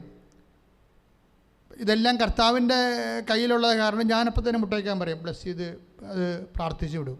എന്താ പ്രശ്നം വെച്ചാൽ ഇവർക്ക് 38 വർഷമായി ബ്ലീഡിങ്. അപ്പോൾ അവരെന്തുമാത്രം സഫർ ചെയ്യുന്നുണ്ടാകും ഒരു ദിവസം. പക്ഷേ ഇങ്ങനെ സഫർ ചെയ്യുമ്പോൾ ഇവരുടെ ഒരു പ്രശ്നമുണ്ട്, ഈ ട്രീസ്റ്റാരുടെ ഒരു പ്രശ്നം. ബ്ലീഡിങ്ങും കാര്യങ്ങളൊക്കെ പോകുന്നുണ്ടെങ്കിൽ അതിൻ്റെ വേദനയൊക്കെ ഉണ്ട്, അടിവയറ്റിലൊക്കെ വേദനയുണ്ട്, പെരിപ്പുണ്ട്, പൊക്കച്ചിലുണ്ട്, പലതരത്തിലുള്ള വിഷമങ്ങളുണ്ടെങ്കിലും ഇതൊന്നും ഇവരുടെ ആധ്യാത്മികതയെ ബാധിക്കണില്ല. ഈ മാസം കേട്ട ഏറ്റവും നല്ല സാക്ഷ്യങ്ങളൊന്നാണ്. കാര്യം നിങ്ങൾക്കറിയാമല്ലോ, അതായത് അടിവയറ്റ് വേദനയും ചുരിച്ചിലും പുകച്ചിലും ഒക്കെ ഉണ്ടെങ്കിലും ഇതൊന്നും ഇവരുടെ പ്രാർത്ഥനാ ജീവിതത്തെ ബാധിക്കണില്ല. കാര്യം എന്താണ്? ഇവർ ഡെയിലി കമ്മ്യൂണിക്കൻ്റാണ്. അതായത് എല്ലാ ദിവസവും ദേവാലയത്തിൽ പോകും. അപ്പോൾ അവർ സാക്ഷ്യം പറയണേ, ഇടയ്ക്ക് എനിക്ക് വേദന അടിവയറ്റിങ്ങനെ ചുഴന്ന് കുത്തണ കറക്കിത്തിരിക്കണ വേദന വരും. അപ്പോഴും ഞാൻ പതുക്കെ നടന്ന് കർത്താവിൻ്റെ അടുത്ത് പോകും. അത് കേൾക്കണം ആ സാക്ഷ്യം. എന്താ പ്രശ്നം വെച്ച് കഴിഞ്ഞാൽ ഞാനോർത്ത് ദൈവമേ, ഒരു കാര്യം സത്യം കേട്ടോ, അതായത് നമ്മുടെ ചില ചേച്ചിമാരൊക്കെ സ്വർഗത്തിലെത്തുമ്പോൾ അല്പം സ്തുതി പറയും. കാര്യം അതൊക്കെ മേലെയാണ് ചില ആൾക്കാർ ചെയ്തു കൊണ്ടിരിക്കുന്നത്. വിശ്വാസത്തിൻ്റെ വഴികളിൽ വീരരക്തസാക്ഷികളായ വ്യക്തികൾ കേരള സഭയുടെ ആസ്തിയാണ്. അതല്ലേ ഇപ്പോൾ സഭയിൽ ഇത്തിരി ഇഷ്യൂസൊക്കെ ഉണ്ടായിട്ടും സഭ ഇങ്ങനെ അടിച്ചു പിടിച്ചിരിക്കുന്ന കാര്യം എന്താണ്? ഇങ്ങനെ കുറേ കുടുംബക്കാരുണ്ട് വീട്ടിൽ, ദൈവമേ സഭയെന്നും പറഞ്ഞ് ജീവിക്കുന്നവർ. അവരുടെ ജീവിതത്തിലുണ്ടാകുന്ന ദുഃഖങ്ങളും ദുരിതങ്ങളുമാണ് സഭയുടെ വിശുദ്ധിക്ക് വേണ്ടി ഒരു കാഴ്ച വെക്കുന്നത്. എന്താ കാര്യം എന്നറിയാവോ? ഈ ഒന്ന് സ്തുതിച്ച മക്കളെ, സ്തുതിക്കട്ടെ. ഹല്ലേലൂയ ഹല്ലേലൂയ ഹല്ലേലൂയ. കരങ്ങൾ ഉയർത്തിക്കൊണ്ട് സ്തുതിക്കുന്നു. ഹല്ലേലൂയ. കർത്താവേ, തിരുസഭയെ സമർപ്പിച്ചുകൊണ്ട് പ്രാർത്ഥിക്കുന്നു. കർത്താവേ, പരമ ദിവ്യകാരുണ്യത്തിന് ആരാധനയും സ്തുതിയും പുകഴ്ചയും ഉണ്ടായിരിക്കട്ടെ. അതായത് കൊളോസ്യ ലേഖനം 1:24 ഒരു അടിപൊളി വചനമുണ്ട്. എന്ത് പറയണത്? ഒന്ന് ഏറ്റു പറഞ്ഞ്, നിങ്ങളെ പ്രതിയുള്ള പീഡകളിൽ ഞാൻ സന്തോഷിക്കുന്നു. സഭയാകുന്ന തന്റെ ശരീരത്തെ പ്രതി ക്രിസ്തുവിന് സഹിക്കേണ്ടി വന്ന പീഡകളുടെ കുറവ് എന്റെ ശരീരത്തിൽ ഞാൻ നികർത്തുന്നു. അപ്പോൾ ഓരോരുത്തരുടെ വേദനയില്ലേ, ഓരോരുത്തർക്കും ഉണ്ടാകുന്ന ഓരോ തരത്തിലെ ശാരീരിക വേദനകളെല്ലാം എന്തിനു വേണ്ടിയാണ് പൗലോസ് പറഞ്ഞിരിക്കുന്നത്? വിശുദ്ധ പൗലോസ് സഭയാകുന്ന ശരീരത്തിനെ പ്രതി ശരീരത്തെ പ്രതി യേശുക്രിസ്തു സഹിച്ച പീഡകളുടെ കുറവ്. സഭയാകുന്ന ശരീരം എന്ന് പറയുമ്പോൾ സഭയ്ക്ക് നമുക്കറിയാമല്ലോ, ഈശോയ്ക്ക് 2 ശരീരമുണ്ട്. ഒന്ന് മൗലിക ശരീരം, ഈശോ തന്നെയാണ് മൗലിക ശരീരം, സഭയുടെ ശിരസ് അല്ലേ. നമ്മുടെ സഭ നമ്മളെന്താണ്? ഭൗതിക ശരീരം, ബോഡി. നമ്മളെ ബോഡിയും കർത്താവ് നമ്മുടെ ശിരസ്സും അല്ലേ. അപ്പോൾ ഈ സഭയാകുന്ന ശരീരത്തെ പ്രതി ക്രിസ്തുവിനുണ്ടാകുന്ന സഭയാകുന്ന ശരീരത്തെ പ്രതി ക്രിസ്തുവിന് സഹിക്കേണ്ടി വന്ന പീഡകളുടെ കുറവ്. അപ്പോൾ പീഡകൾക്ക് കുറവ് എങ്ങനെ ഉണ്ടാകണത്? സഭയാകുന്ന ശരീരമെന്ന് പറയണത് കാലത്തിനൊപ്പം സഞ്ചരിച്ചുകൊണ്ടിരിക്കുകയാണ്. യു ഗോട്ട് ദ പോയിൻറ്റ്, മനസ്സിലായില്ലേ? ഈ സഭയാകുന്ന ശരീരത്തിനെ പ്രതി സഭയാകുന്ന ശരീരം ഇപ്പോൾ 2022 കൊല്ലം കൊണ്ട് സഞ്ചരിച്ചു കഴിഞ്ഞു. ഇനിയും ആയിരക്കണക്കിന് കൊല്ലം സഭയാകുന്ന ശരീരം സഞ്ചരിച്ചുകൊണ്ടേയിരിക്കും. ഈ സഭയാകുന്ന ശരീരത്തിന് പ്രതി യേശുക്രിസ്തു അനുഭവിച്ച പീഡകളുടെ കുറവ് ആരാണ് അനുഭവിക്കേണ്ടത്? വിശ്വാസികളാണെന്നാണ് പറയണത്. അതാണ് സംഭവം. ഈ മറ്റു ട്രീസായൊക്കെയുടെ സാക്ഷ്യങ്ങൾ കേട്ടപ്പോൾ ഞാൻ പെട്ടെന്ന് ചിന്തിച്ച ഇതാണ്, മറ്റു ട്രീസ അതായത് അവർക്കിങ്ങനെ ബ്ലീഡിങ് ഇങ്ങനെ ധാരയായിട്ട് നിൽക്കുമ്പോഴും ധാര തന്നെയില്ല, ഒരിക്കലും ഇവരിങ്ങനെ താടി മേശയിലിങ്ങനെ വെച്ചുകൊണ്ട് അച്ഛൻ്റെ ഈ ധ്യാനം കൂടിക്കൊണ്ടിരിക്കുകയാണ്. ഈ ധ്യാനം അത് ചൊവ്വാഴ്ച ധ്യാനം കൂടിക്കൊണ്ടിരിക്കുകയാണ്. ഇപ്പം ഞാനോർക്കും ഈ മനുഷ്യന്മാർ അതായത് ആദ്യ ചൊവ്വാഴ്ച ധ്യാനം ഇവർ കൂടണം. ഈ ബ്ലീഡിങ് ഉള്ള രോഗി എങ്ങനെ കൂടണത്? അവർ മേശയുടെ അരികെ മുട്ടയിൽ നിന്നിട്ട് മൊബൈൽ ഓൺ ചെയ്ത് വെച്ചിട്ട് കൈ പരിശുദ്ധ കുർബാന നിൽക്കണ പോലെ കൈ കുപ്പിക്കൊണ്ടാണ് ഈ മറ്റു ട്രീസ ഈ ധ്യാനം കൂടിക്കൊണ്ടിരിക്കണത്. കൂടിക്കൊണ്ടിരിക്കുമ്പോൾ പെട്ടെന്ന് എനിക്കൊരു മെസ്സേജ്. എന്താ കാരണത്? 38 കൊല്ലമായിട്ട് രോഗമുണ്ടായിരുന്ന ഒരു സ്ത്രീയെ കർത്താവ് കാണിക്കുന്നുണ്ട്. അപ്പോൾ ഈശോ ഇവിടെ ഇരിക്കണം, ഞാൻ ഇവിടെ ഇരിക്കണം, എൻ്റെ പുറകിൽ അമ്മ നിൽക്കണം. ഇവർ ട്രീസ എവിടെയോ, അവരെവിടെയാണ് മറ്റൂർ, അതെവിടെ നിൽക്കണത്? എവിടെയാണ് അത്? അങ്കമാലിയ. അവിടെയാണ്. അപ്പോൾ അവിടെ അവർ അവരുടെ വീട്ടിൽ നിന്ന് പ്രാർത്ഥിക്കുകയാണ്. അവരിപ്പോൾ അങ്കമാലിയല്ല അമേരിക്കയിലായാലും യേശുവിനെ സംബന്ധിച്ചിടത്തോളം എവിടെയാണ്? അരികിൽ തന്നെയാണ്. അവർ പ്രാർത്ഥിക്കുമ്പോൾ ഈശോ പറയണത് കണ്ട, അവൾ ബ്ലീഡിങ് ആയിട്ട് പോലും മുട്ട എന്ന് പ്രാർത്ഥിക്കുകയാണ്. എന്നിട്ട് എനിക്ക് മെസ്സേജ് തരും, അവളെ ഞാൻ ഹീലാക്കിയിട്ടുണ്ട്, അത് അവളോട് പറയാൻ പറയും. അവളെ ഞാൻ ഹീലാക്കിയിട്ടുണ്ട്, അവളോട് പറയാൻ പറയും. അപ്പോൾ എനിക്ക് ട്രീസായുടെ ഫിഗർ കിട്ടും. ഞാൻ പറഞ്ഞു ഇങ്ങനെ വയറ്റിൽ നിന്ന് ഒരു കല്ല് പോലൊരു സാധനം വരണം. വയറ്റിൽ നിന്ന് കല്ല് പോലൊരു സാധനം വരുന്നു. അതിൻ്റെ വേദന പുകച്ചിരി ഭയങ്കരമായിട്ട് അനുഭവിക്കുന്നു. എന്നിട്ട് അത് ചുങ്ങിപ്പോകുന്നു. എന്നിട്ട് ആ വേദന അത് പൂർണ്ണ ഒരു തൊലി ഇങ്ങനെ മാറ്റിയിട്ട് ആ കല്ല് മാറ്റുന്നതായിട്ട് ഈശോ കാണിച്ചു. അപ്പോൾ ഞാൻ പറഞ്ഞു അത് ഓപ്പറേഷൻ വേണ്ടി വരും. അതിന് ആ വ്യക്തി ഓപ്പറേഷൻ വിധേയമായിട്ട് ഇതിൽ നിന്ന് പൂർണ്ണമായിട്ട് റിലീവ്ഡ് ആകാൻ പറയും. അപ്പോഴും മനസ്സിലായപ്പോൾ അവർക്ക് മനസ്സിലായി. അവരിങ്ങനെ താടിയൊക്കെ മേശപ്പുറത്ത് വെച്ചിട്ട് ഈ പ്രസംഗം കേട്ടോണ്ട് ധ്യാനം കേട്ടോണ്ട് ഭക്തിയോടെ ഇരിക്കണം. അപ്പോഴാണ് അവളുടെ കാര്യം ഈശോ പറയണത്. അവളുടെ കാര്യം ഈശോ പറയണത് എന്താ പറയണത്? അവളുടെ വയറ്റിൽ നിന്നൊരു കല്ല് ഒരു സാധനം വരുന്ന വെച്ചപ്പോൾ 2 ദിവസത്തിന് മുമ്പ് ഈ സാധനം വന്നു. വയറ്റിൽ നിന്ന് യൂട്ടസിൽ നിന്ന് ഇറങ്ങിയിട്ട് ജനേന്ദ്രത്തിൽ കൂടി പുറത്തേക്ക് വരികയാണ് കല്ല്. വല്ലാത്ത വേദനയാണ്. എന്നാൽ കല്ലല്ല ശരിക്കും പറഞ്ഞാൽ ഒരു കടുത്ത ഒരു വിരൽ പോലെ ഇരിക്കുന്ന, ഞാൻ കൃത്യമായിട്ട് കാണിച്ചൊക്കെ പറയുന്നുണ്ട്, വിരൽ പോലെ ഇരിക്കുന്ന ഒരു വസ്തുവാണ് ഇറങ്ങി വരുന്നത്. അപ്പം അത് എത്രയും വേഗം ഓപ്പറേറ്റ് ചെയ്ത് മാറ്റാൻ ഈശോ പറയുകയാണ്. അപ്പോഴെന്നുവെച്ചാൽ ഒരു വ്യക്തിയുടെ വളരെ പ്രൈവറ്റായിട്ടുള്ളൊരു വിഷയമാണത്. അതുപോലും ഈശോ എത്ര ശ്രദ്ധയോടെയാണ് ഇരിക്കണത്. പക്ഷേ എന്തുകൊണ്ടാണ്? ട്രീസായുടെ നിലവാരമാണത്. അവളതിന് പേയ്മെൻറ്റ് ചെയ്യാൻ തയ്യാറാണ്. അവൾ ഈ ബ്ലീഡിങ് വെച്ചുകൊണ്ട് അവൾ ഈ ആരാധന കൂടിക്കൊണ്ടിരിക്കുകയാണ്. ഈശോ എന്ന് വെച്ചാൽ അവൾക്ക് ഈശോ തന്നെയാണ്, വേറെ ഒന്നുമല്ല. നമുക്ക് ഈശോ എന്ന് പറയുമ്പോൾ നമ്മുടെ കാര്യം സാധിച്ചിട്ട് പിന്നീട് യൂസ് ആൻഡ് ത്രോ ആയിട്ട് എറിഞ്ഞു കളയാൻ പറ്റിയ എന്തോ സാധനമാണ്. അതാണ് വിഷയം. പല ആൾക്കാർക്ക് അടിപ്പം പറ്റിയിരിക്കണ ഇതാണ്.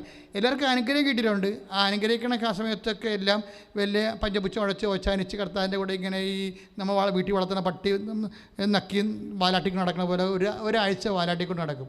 അതിനുശേഷം ഗുഡ് ബൈ പറയും. അവരവരുടെ വഴിയായി, അവരുടെ രീതിയായി, അവരുടെ പഴയ മനുഷ്യനായി. അപ്പോൾ ഇങ്ങനെ വരണ കൊണ്ട് പക്ഷേ ട്രീസ ഇത്രയും പ്രശ്നം ഉണ്ടായിട്ടും ഉടമ്പടി ചെയ്തിട്ടുണ്ട്. പക്ഷേ ഉടമ്പടി ചെയ്യുമ്പോഴും ഇത്രയും വലിയ വിഷയം ചെയ്യുമെന്ന് ട്രീസക്ക് അറിയത്തില്ല. പക്ഷെ അറിഞ്ഞാലും അറിഞ്ഞില്ലെങ്കിലും ഈ ഉടമ്പടി ധ്യാനം മനസ്സുറച്ചവർ കൂടിക്കൊണ്ടിരിക്കുമ്പോൾ കർത്താവ് പറയുകയാണ്, എന്താണ് ഇവിടെ ഇങ്ങനെ ചെയ്യുന്നുണ്ട്, അവൾ ഇനി വേദനിക്കേണ്ട കാര്യമില്ല, അവളുടെ കാര്യത്തിൽ തീരുമാനമെടുക്കും. അതായത് ഈശോ ഈ കാര്യത്തിൽ തീരുമാനമെടുക്കാൻ, അതായത് നമ്മളെപ്പോഴും ശ്രദ്ധിക്കേണ്ട കാര്യം, നമ്മളെ കർത്താവിനെ അറിയാം, നമ്മുടെ ഉടായ്പകളെല്ലാം അറിയാം. കാര്യം ഇത് തൽക്കാലത്തേക്ക് വേണ്ടിയുള്ള അഡ്ജസ്റ്റ്മെൻറ്റിന് വേണ്ടിയുള്ള ഉടമ്പടി എടുക്കലും പൊക്കലും ഒക്കെയാണ്. അത് കഴിയുമ്പോൾ പണ്ടത്തെ ആൾ തന്നെയായിരിക്കും നീ എന്നുള്ളത് ഈശോയ്ക്കറിയാം. ഇനി ഉടമ്പടി എടുത്താൽ തന്നെ നീ വന്ന് സാക്ഷ്യം പറയാൻ തയ്യാറാകത്തില്ലെന്നും കർത്താവിന് അറിയാം. അതുകൊണ്ടാണ് ചില ആൾക്കാരുടെ ഉടമ്പടി താമസിക്കാൻ കാരണം. നിങ്ങളുടെ കയ്യിരിപ്പ് കൊണ്ടാണ്, വേറെ പ്രശ്നങ്ങളൊന്നുമില്ല. മറിച്ച് മര്യാദയ്ക്ക് കർത്താവിലേക്ക് ഈ വിഷയം കൊണ്ടുവന്ന് ഈശോയ്ക്ക് വേണ്ടി ജീവിച്ച് ഈശോയാണ് എല്ലാത്തിനേക്കാൾ വലുതെന്ന് വിചാരിച്ചുകൊണ്ട് നമ്മളെങ്ങനെ ഈശോയെ കാണുന്നു, അതാണ് വിഷയം. ഇപ്പം അന്ധന് കാഴ്ച കൊടുത്തപ്പോൾ കർത്താവ് കണ്ണ് തുറന്നപ്പോൾ നീ എന്ത് കാണുന്നു എന്ന് ചോദിച്ചു. അപ്പോൾ അയാൾ പറഞ്ഞു, മനുഷ്യരെ കാണുന്നുണ്ട്, പക്ഷേ മരങ്ങളെപ്പോലെയൊക്കെ ഇരിക്കണമെന്ന് പറഞ്ഞു. അപ്പോൾ വീണ്ടും കർത്താവ് അവൻ്റെ കാഴ്ച കൊടുത്ത് പിന്നെയും കണ്ണിൽ തൊട്ട് പ്രാർത്ഥിച്ചുകൊണ്ട് ഇപ്പം എന്ത് കാണും? ഇപ്പം മനുഷ്യരെപ്പോയി കാണുന്നുണ്ട്. അപ്പോൾ മനുഷ്യർ രണ്ട് കാഴ്ച ഉണ്ടാവും. ശരി, ഇപ്പം രണ്ട് കാഴ്ച ഉണ്ടാവും. എന്നുവെച്ചാൽ ദൈവത്തിനെ അറിഞ്ഞതിന് ശേഷം ആദ്യം അറിയുമ്പോൾ ഉണ്ടാകുന്നൊരു അനുഭവം, പിന്നെ പൂർണ്ണമായി അറിയുമ്പോൾ ഉണ്ടാകുന്ന അനുഭവം. ഇപ്പോൾ ദൈവത്തിൽ നമ്മൾ വളർന്ന് വരികയാണ്. ഇപ്പം മറ്റു ട്രീസയുടെ വിഷയം എന്താണ്? അവർക്ക് കപ്പാസിറ്റിയാണ്. കപ്പാസിറ്റി കാരണം ക്ലെയിമുണ്ട്. കപ്പാസിറ്റി ഉണ്ടാകുമ്പോൾ എന്ത് പറ്റും?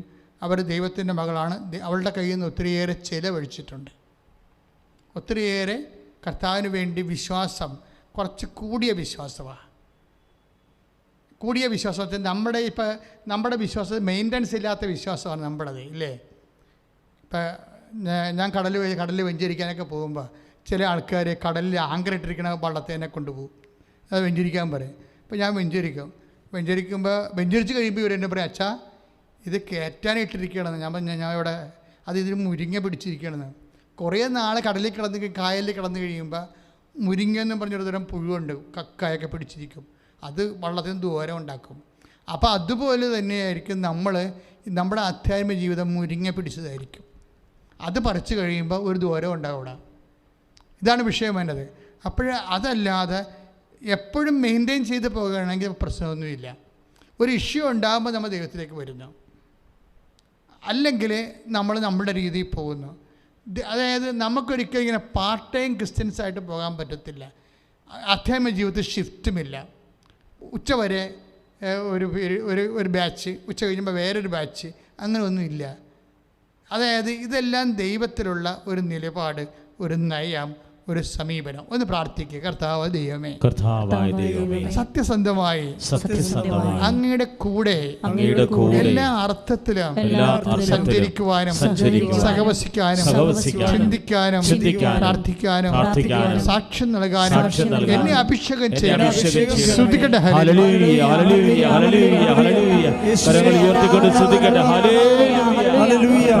അതായത് ട്രീസ ചേച്ചിയുടെ സാക്ഷ്യത്തിലുള്ള കണ്ടന്റ് എന്ന് പറഞ്ഞാൽ എന്താണെന്ന് വെച്ച് കഴിഞ്ഞാൽ അത് ഹെബ്രായർ 10:36 ഹെബ്രായർ 10:34 എന്താ പറയണത്? ദൈവത്തിന്റെ ഇഷ്ടം നിറവേറ്റി അവിടുത്തെ വാഗ്ദാനം പ്രാപിക്കുവാൻ നിങ്ങൾക്ക് സഹനശക്തി ആവശ്യമായിരിക്കുന്നു. അതാണ് സംഭവം. ഇപ്പം ചില സമയത്ത് ഈ സഹനശക്തി നമുക്ക് ആവശ്യമായത് കൊണ്ടാണ് ദൈവം നമുക്ക് തരുന്നത്. അത് ചിലർ ചോദിക്കുകയെ, ഇപ്പം ഞാൻ ദിവസവും പള്ളി പോകണ്ടല്ലോ, ദിവ്യകുറ കൂടുന്നുണ്ടല്ലോ, ഞങ്ങളുടെ കുടുംബ പ്രാർത്ഥന ഉണ്ടല്ലോ. പക്ഷെ എന്താ പ്രശ്നം? വാഗ്ദാനം പ്രാപിക്കുക എന്ന് പറയുമ്പോൾ വാഗ്ദാനത്തിൽ എന്തെല്ലാം ഉണ്ട്? ഇപ്പം ദൈവത്തിൻ്റെ വാഗ്ദാനം ശരീരത്തിൽ പ്രാപിക്കുന്ന സൗഖ്യം, ദൈവത്തിൻ്റെ വാഗ്ദാനം ജീവിത മണ്ഡലങ്ങൾ പ്രാപിക്കുന്നത് അനുഗ്രഹം. അതാണ് ഈ വസ്തു വിൽപ്പന, വിവാഹം, വീട് ഒക്കെ വരും. ദൈവത്തിൻ്റെ വാഗ്ദാനം ആത്മാവിൽ പ്രാപിക്കണ കൃപ, നിത്യത വരെ. അപ്പോൾ വാഗ്ദാനം ഒരു മനുഷ്യന് പലതരത്തിൽ പ്രാപിക്കാൻ പറ്റും. പക്ഷേ ദൈവത്തിൻ്റെ ഒന്നൊരു വായിച്ചോളൂ 10:36 ഹെബ്രായ ലേഖനത്തിലെ സ്തുതിക്കട്ടെ ഹല്ലേലൂയ ഹല്ലേലൂയ ഹല്ലേലൂയ ഹല്ലേലൂയ ഹല്ലേലൂയ ഹല്ലേലൂയ ഹല്ലേലൂയ യേശുവേ ആരാധന ആരാധന ആരാധന ഹല്ലേലൂയ ഹല്ലേലൂയ ഹല്ലേലൂയ ഹല്ലേലൂയ ഹല്ലേലൂയ. ദൈവത്തിന്റെ ഇഷ്ടം നിറവേറ്റി അവിടുത്തെ വാഗ്ദാനം പ്രാപിക്കാൻ നിങ്ങൾക്ക് സഹനശക്തി ആവശ്യമായിരിക്കുന്നു. അപ്പോൾ ഇത് വിഷയം വെച്ചാൽ ചില വാഗ്ദാനങ്ങൾ പ്രാപിക്കണമെങ്കിൽ അതിൻ്റെ കറസ്പോണ്ടിങ് ആയിട്ടുള്ള പവർ ജനറേറ്റ് ചെയ്യണം. എനിക്കറിയാമല്ലോ, ഞാൻ എപ്പോഴും പറയാറുണ്ടോ, ഇപ്പോൾ ഈ ആംപ്ലിഫൈ, ഞാൻ എൻ്റെ സൗണ്ട് ആംപ്ലിഫൈ ചെയ്യണം ഇപ്പോൾ, അല്ലേ? നിങ്ങൾ സൗണ്ട് ബോക്സിൽ നിങ്ങളത് റിസീവ് ചെയ്യുന്നു, അല്ലേ? അല്ലെങ്കിൽ നിങ്ങൾ മൊബൈലിൽ നിങ്ങൾ കേൾക്കുന്നു. അതിനൊക്കെ സിംഗിൾ ഫേസ് മതിയാവും. പക്ഷെ നമുക്കൊരു തടി മില്ലിന് തടി ഇറക്കണമെന്നുണ്ടെങ്കിൽ ഈ കറണ്ട് പോരാ, ത്രിപിൾ ഫേസ് വേണം. അതാണ് പ്രശ്നം. ഇതുപോലെ വലിയ വാഗ്ദാനം, ചെറിയ വാഗ്ദാനത്തിനൊക്കെ ഇതുപോലെയുള്ള അത്യാവശ്യം നവേനയും പ്രാർത്ഥനയൊക്കെ അങ്ങനെയൊക്കെ മതിയാവും. പക്ഷേ നിത്യത പോലെയുള്ള, ചുമ്മാ നിത്യത കിട്ടിയിട്ട് കാര്യമില്ലല്ലോ. ഞാൻ വന്നിരിക്കുന്നത് 10:10 യോഹന്നാന്റെ സുവിശേഷം എന്താ പറയണത്? ഞാൻ വന്നിരിക്കുന്നത്, പറഞ്ഞോളൂ, ഞാൻ വന്നിരിക്കുന്നത് അവർക്ക് ജീവൻ ഉണ്ടാകുവാനും അത് സമർത്ഥമായി ഉണ്ടാകുവാനും. അപ്പോൾ A+++ ആണ് സംഭവം, അല്ലാതെ B+ അല്ല. B+ ആയിരുന്നെങ്കിലേ അവരിങ്ങനെ തുണിയില്ലാതെ കുരിശേക്കരി ഒരു വ്രണമാകേണ്ട ആവശ്യമില്ലായിരുന്നു. And you will be rejected by no means. എന്താ കർത്താവ് പറയണത്? ഇപ്പോഴേ നീ കൃപ സമർത്ഥമാക്കുന്നില്ലെങ്കിൽ നീ B+ നിൽക്കും. B+ കർത്താവിന് വേണ്ടെന്നാണ് പറയണത്. എന്താ കാര്യം? യോഹന്നാൻ 10:10 കാര്യം എന്താണ്? ഞാൻ വന്നിരിക്കണത്, പറഞ്ഞോളൂ, ഞാൻ വന്നിരിക്കുന്നത് അവർക്ക് ജീവൻ ഉണ്ടാകുവാനും അത് സമർത്ഥമായി ഉണ്ടാകുവാനും. അപ്പൊ ജീവൻ സമൃദ്ധിയായാലേ പിന്നെ യേശു വരേണ്ട കാര്യമില്ലായിരുന്നു. അവിടെ വിഷയം വരണത്. സാധാരണ കൃപകളൊക്കെ പഴയ നിയമത്തിൽ അത്യാവശ്യം കിട്ടുമായിരുന്നു, ഒരു പ്രശ്നമില്ലായിരുന്നു. പക്ഷേ യേശു വന്നിരിക്കുന്നത് എന്തിനാണ്? കൃപ സമർത്ഥമാകാൻ വേണ്ടിയാണ്. ഈ ഒരു ബോധം, ഇതൊരു ബോധമാണ് ശരിക്കും പറഞ്ഞാൽ. അല്ലെങ്കിൽ ആധ്യാത്മികത എന്ന് പറയുന്ന ഒരു ബോധമാണ്. ബോധം മാത്രമല്ല, ഒരു ബോധ്യം കൂടിയാണ് ശരിക്കും പറഞ്ഞാൽ. ഒരു ബോധ്യം കാര്യം ഇത് ക്രമേണ വളർന്നു വരുന്നതാണ്. ഇപ്പോൾ റോമ നടപടി പുസ്തകത്തിൽ ഉദാഹരണത്തിന് നടപടി പുസ്തകത്തിന് 10:15-21 വായിച്ചേ. നടപടി പുസ്തകം 15:23 ശ്രുതിക്കട്ടെ. ഹല്ലേലൂയ ഹല്ലേലൂയ ഹല്ലേലൂയ ഹല്ലേലൂയ യേശുവേ ആരാധന ആരാധന ആരാധന ഹല്ലേലൂയ ഹല്ലേലൂയ ഹല്ലേലൂയ യേശുവേ ആരാധന ആരാധന ആരാധന ആരാധന ഹല്ലേലൂയ ഹല്ലേലൂയ ഹല്ലേലൂയ. നടപടി പുസ്തകം 15:23 വായിച്ചോളൂ.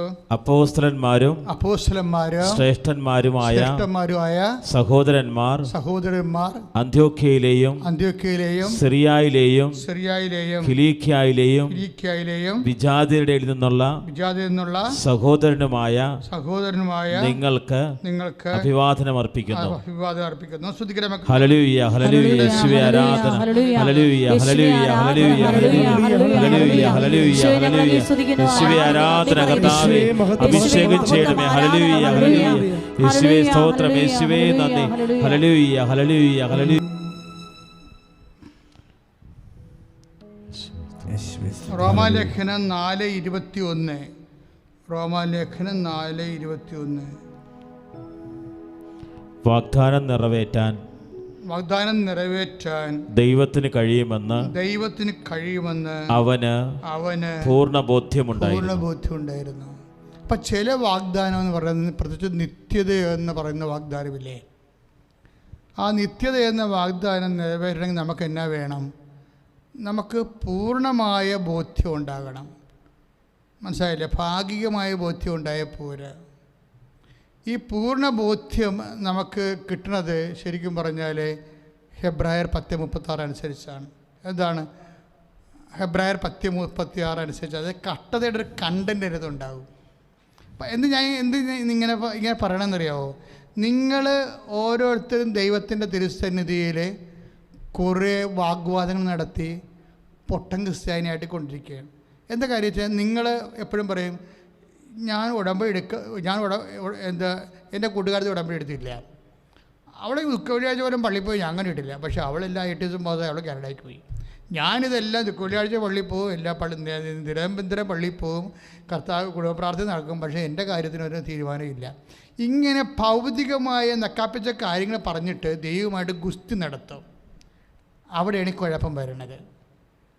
ദൈവമായിട്ട് ഗുസ്തി നടത്തുന്ന അനുസരിച്ച് കൊണ്ട് എന്താ സംഭവിക്കാൻ പോണത്? പണ്ടൊരു ഗുസ്തി നടത്തിയിരുന്നില്ല യാക്കോബ്, അല്ലേ? ദൈവമായിട്ട് ഗുസ്തി നടത്തി അവസാനം എളി ഉളുക്കാൻ കൊള്ളാവുന്നല്ലാതെ ദൈവമായിട്ടുള്ള ബന്ധം മുടന്തം ക്രിസ്ത്യാനിയായിട്ട് മാറും വിശ്വാസത്തിൽ. എന്താ കാര്യം? ഈ കാനഡയിൽ പോണത് കർത്താവ് ക്രൂശിക്കപ്പെട്ടത് നീ കാനഡയിൽ പോകാൻ വേണ്ടിയാണ്, കർത്താവ് ക്രൂശിക്കപ്പെട്ടത് നിൻ്റെ ചിട്ടി വീഴാൻ വേണ്ടിയാണ്. ഇതൊന്നുമല്ല, നിത്യതയാണ് വിഷയം. അപ്പോൾ നിത്യത നിനക്ക് അസൈൻ ചെയ്യുമ്പോൾ നീ എന്നോട് പറയും അഡ്വാൻസ് ചെയ്യാൻ പറയും. അതാണ് വിഷയം വന്നത്. നിത്യത നീ ഇപ്പം അഡ്വാൻസ് കൂടുതൽ ചോദിക്കും ചില. ഇപ്പം നമ്മൾ ഒരു 4 സെൻറ്റ് സ്ഥലം മതി, അപ്പോൾ 8 ലക്ഷം രൂപ എന്ന് വിചാരിച്ചോ, അഡ്വാൻസ് നീ എന്ത് കൊടുക്കും?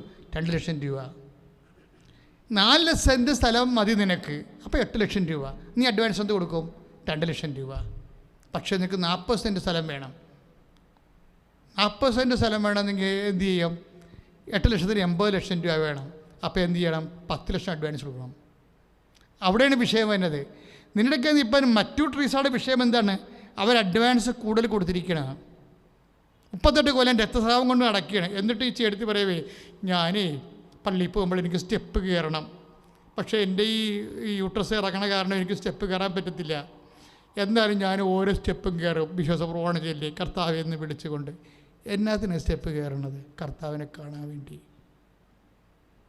കോവിഡാണെന്ന് പറഞ്ഞ് ഞായറാഴ്ച കുർബാന ഉണ്ടെന്ന് പറഞ്ഞപ്പോൾ അത് ഓൺലൈനാണെന്ന് പറഞ്ഞപ്പോൾ ചുരുണ്ടും കൂടി കിടന്ന പാർട്ടിയാണ്. ഒരു 90% ക്രിസ്ത്യാനിൻ്റെ കാര്യത്തിൽ കോവിഡ് തീരുമാനം ഉണ്ടാക്കിയിട്ടുണ്ട്. വളരെ നല്ലത് കാര്യം. കള്ളൻ ആരാണ്, വെള്ളി ഏതാണെന്ന് ഇപ്പോൾ ഈശോക്ക് മനസ്സിലായി.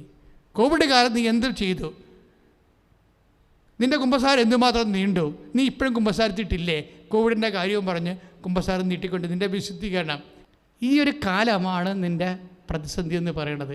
വിശ്വാസത്തിന് യു മസ്റ്റ് പേ. ഇന്ന് പണ്ടത്തെ പോലെ ഈസി അല്ല. നിനക്ക് വിശ്വസിക്കണമെങ്കിൽ സഭയിലുണ്ടാകുന്ന പല വിഷയങ്ങളും അതിനെ അതിജീവിച്ചുകൊണ്ട് നീ വിശ്വസിക്കണം. കാരണം എന്താണ്? നിങ്ങൾക്ക് എന്നെയാണ് ആവശ്യമെങ്കിൽ ലെറ്റ് ദം ഗോ എന്ന് ഈശോ പറഞ്ഞ ആരോടാണ് പറഞ്ഞത്? പത്രോസിനെക്കുറിച്ചും അന്ത്രയോസിനെക്കുറിച്ചും ഒക്കെയാണ് ഈശോ പറഞ്ഞത്. ആരോട് പറഞ്ഞത്? പട്ടാളക്കാരോട് പറഞ്ഞത്. നിങ്ങൾക്ക് എന്നെയാണ് ആവശ്യമെങ്കിൽ ഇവർ പോയിക്കൊള്ളട്ടെ എന്നും.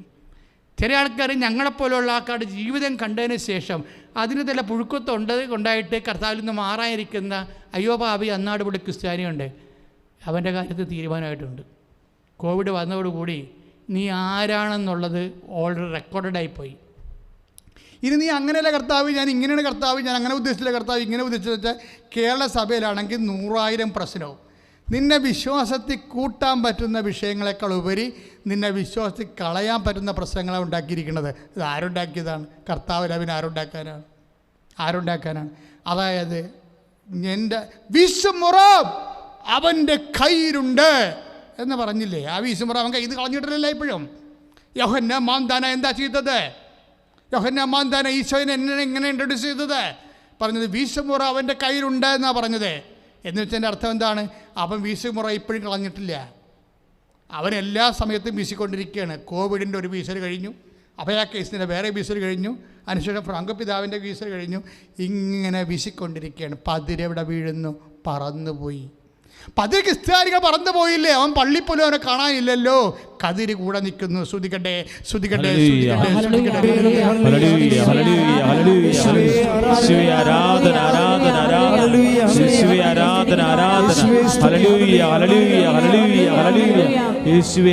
ഇപ്പോഴാകട്ടെ എനിക്ക് ഈ പ്രദേശങ്ങളിൽ പ്രവർത്തനത്തിനുള്ള സാധ്യതയൊന്നും കാണുന്നില്ല. നിങ്ങളുടെ അടുക്കൽ ഇതാരാണെന്ന് പറയണമെന്നറിയോ? പൗലോസ് അപ്പോസ്തലനാണ്. എവിടെ വെച്ചാൽ പറയണത്? കൊറിന്ത്യസിൽ എഴുതി പറയണത്. ആരോടാണ് പറയണത്? റോമക്കാർ പറയുന്നത്. എന്താ കാര്യം? പൗലോസ് അപ്പോസ്തലൻ്റെ ഒരു ബോധ്യമാണത്. എന്താണ്? കൊറിന്ത്യസോട് പറയുകയാണ്, എനിക്കിപ്പോഴേ ഇവിടെ പ്രവർത്തിക്കാൻ വലിയ സാധ്യതയൊന്നുമില്ല എന്ന് പറയും. ഇല്ലേ? ഇതൊരു പ്രധാനപ്പെട്ട വിഷയമാണ്. ഇതൊരു ബോധമാണ്. ക്രിസ്ത്യാനിറ്റി എന്ന് പറയുന്നതും വിശ്വാസം എന്ന് പറയുന്നതും ബോധവും ബോധ്യത്തിൻ്റെയും വളർച്ചയാണ്. നിനക്കിപ്പം 45 വയസ്സുണ്ടെങ്കിൽ 45 വയസ്സിൻ്റെ ഒരു വളർച്ച കാണിക്കണം. പല വിശ്വാസിക്കും സംഭവിച്ചിരിക്കണം ഇതാണ്. ഭയങ്കര വയസ്സൊക്കെ ഉണ്ട്, പക്ഷെ പറഞ്ഞിട്ട് കാര്യമില്ല. ആദ്യ കുർബാനയൊക്കെ പാടുന്ന എന്ത് വിശ്വാസം ഉണ്ടായിരുന്നു, അതേ ഇപ്പോഴുള്ളൂ വിശ്വാസത്തിൽ. ഇത് ഒരു വളർച്ചയാണ് ശരിക്കും. കർത്താവ് നമ്മൾ വളരാൻ വേണ്ടി ഇങ്ങനെ ഓരോ സംഭവം, കോവിഡ് കഴിയുമ്പോൾ വേറൊരു സാധനം വരും.